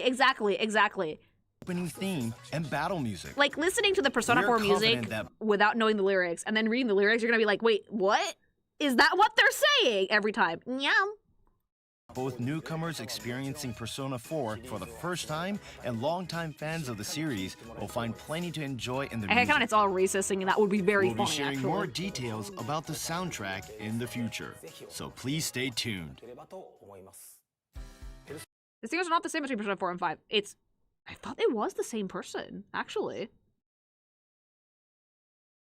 I guess that's why there was improvement, I suppose. Like, for me, though, it's always been really, really funny that they do it in English, despite it sounded perfectly nice in Japanese. But whatever. Persona 4 Revival is a title we can confidently recommend even to those who are new to the Persona series. I do think that they're making At these its remakes way more accessible to new players, for the most part, I think, because they're adding a lot of quality of life improvements. I can definitely see a lot of them already, especially in the battle system. It makes grinding a lot easier. The calendar system is still a bitch to manage without a guide, but if you are the type of person that likes to play a game a few times, then that doesn't really matter. For someone like me who doesn't have time to replay a game 50 times to get everything, I require the guides for the calendar system, but it's still nice to see all the cool stuff that they're adding for newcomers. I asked myself if they're going to add a little bit more of the humor from Persona 4 to the animation. That would be great. The anime was really funny. I actually watched the animation too, and I have to agree that that cemented this cast as being the absolute funniest in all of them. 4, the experience blends deepening bonds with friends in everyday life, with facing the extraordinary, all woven together with a compelling mystery. It's a combination that's easy for I hope they anyone add the to delivery connect girl in with as an NPC. and Oh, she's truly great. captures the essence of the series. The characters in particular feel incredibly vibrant and alive. It's genuinely a game everyone should experience at least once. At the same time, we've included plenty of elements that will feel fresh and surprising even for those who've already played Persona 4 or Persona 4 Golden. It's interesting that they're actually remaking Golden, which is personally good, because played like the it's better to just remake the full thing as opposed to like the definitive edition as opposed to just do 2 remakes. Many times and know it inside out, yet during testing, it still felt new. I even found myself genuinely enjoying it despite it being work, which is pretty rare. Wait, no, that's the Japanese work Of course, culture there's- at its finest. New content. It is but rare for even me to enjoy my job. You get to make this cool shit. I enjoyed my work. I was surprised. It could never be me. Could never be me. Like. Beyond that, the enhancements in overall presentation bring a level of immersion that exceeded my expectations. I think players will come away feeling that it's familiar, yet new. I think that's the vibe. I think that's the vibe we want with a remake like We'd this. love for you to return to Inaba and experience that unforgettable year once again. Now let's take a look back at the key remake elements featured in this title. Please enjoy. Oh, yeah, obviously the graphics look much better. It's been almost like 20 years, so that already has looked very cool. Some people say that they don't like the UI because it's too much like Persona 5, but like, look at the improvement.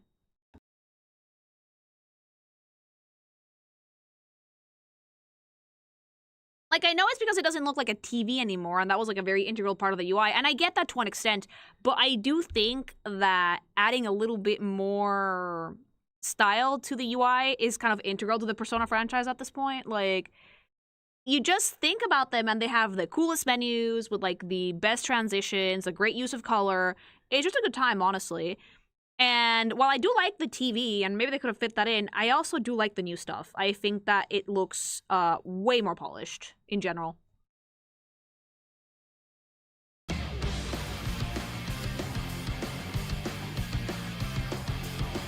The sprite work is also much nicer. It's simpler, but it reads a lot better.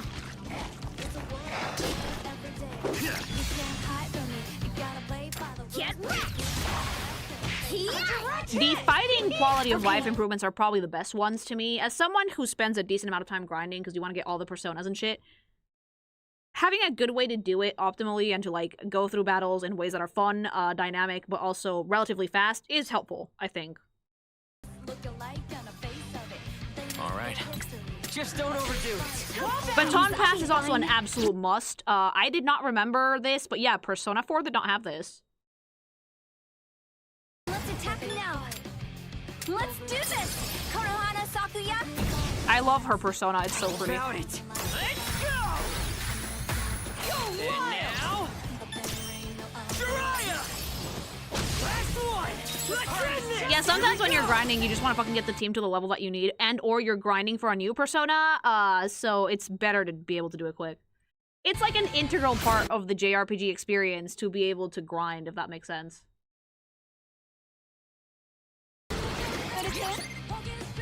Here's the fun part!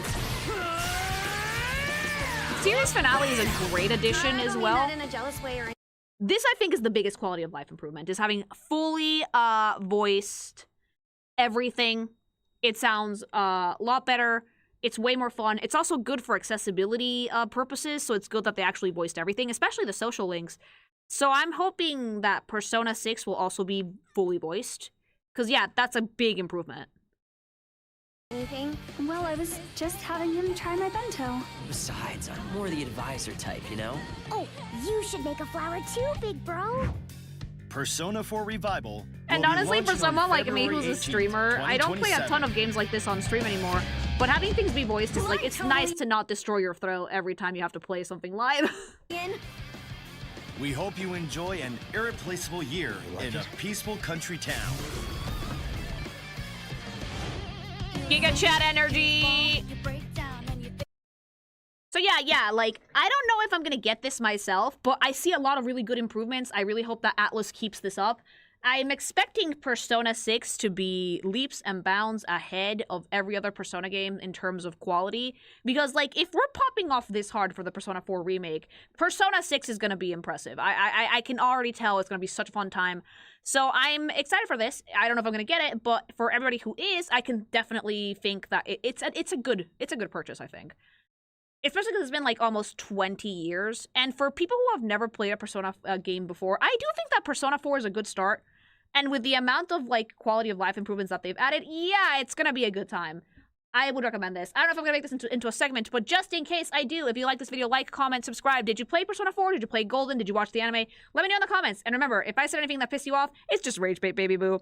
All right. Also, go get some gsupps. Use code KINGUMATION at checkout for 10% off your order. Editors, add gsupps at the beginning of the video. Thank you. And with that, things, I got a jet. Oh wait, no. Oh wait, no, I have some supers. Fuck, sorry. I cannot miss those. If Thank you. you haven't seen the dub of Him Daisy's Persona 4 comic, educate yourself. I have it, but thank you.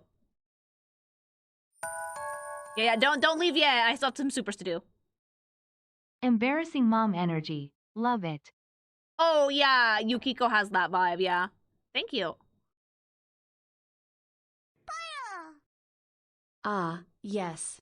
The Scooby-Doo Murder Club. I love it.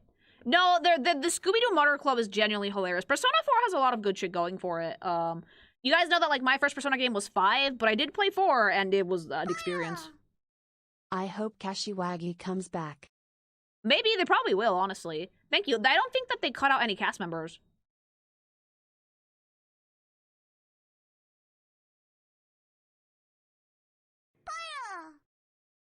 Living in scary fantasy world with eldritch abominations is less stressful than being a Japanese high school student. I swear to God, that fucking calendar system makes me so nervous, but thank you.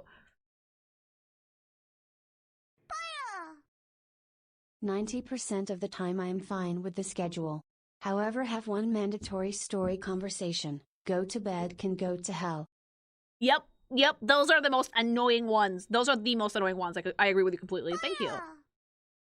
Famously, even Masahiro Sakurai, gaming freak, min-maxed everything and still couldn't finish Yosuke in P5. You really have to like fucking get a guide for this bullshit because otherwise it's just gonna take forever. Thank you.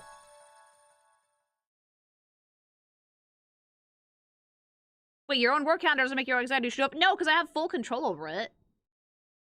I'm not grinding to get a girly pop to date in my life. I have Before Subway husband. Slammer, we got the Showtime shover.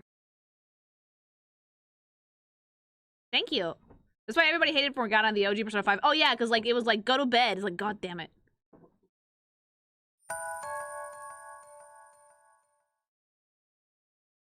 If I'm Narukami, I'm busting Naoto's cheeks wide TF open, Oh my blowing god. cheese back out, putting Thank you. Risette's ankles by her ears, and making Margaret a single mother. Holy shit, chat. Thank you. Igor, stay out of the minibar, you. Oh, Igor would not let you touch the minibar. Like, it's there, but you can't eat it. Thank you. Oh yeah, it's like, Cat, I'm going to the bar. Okay, that was the fun part about Royal, I think, that you could go, like, to the jazz bar. The menu UI is based on the OG OST album art. Oh yeah, I see it. Thank you.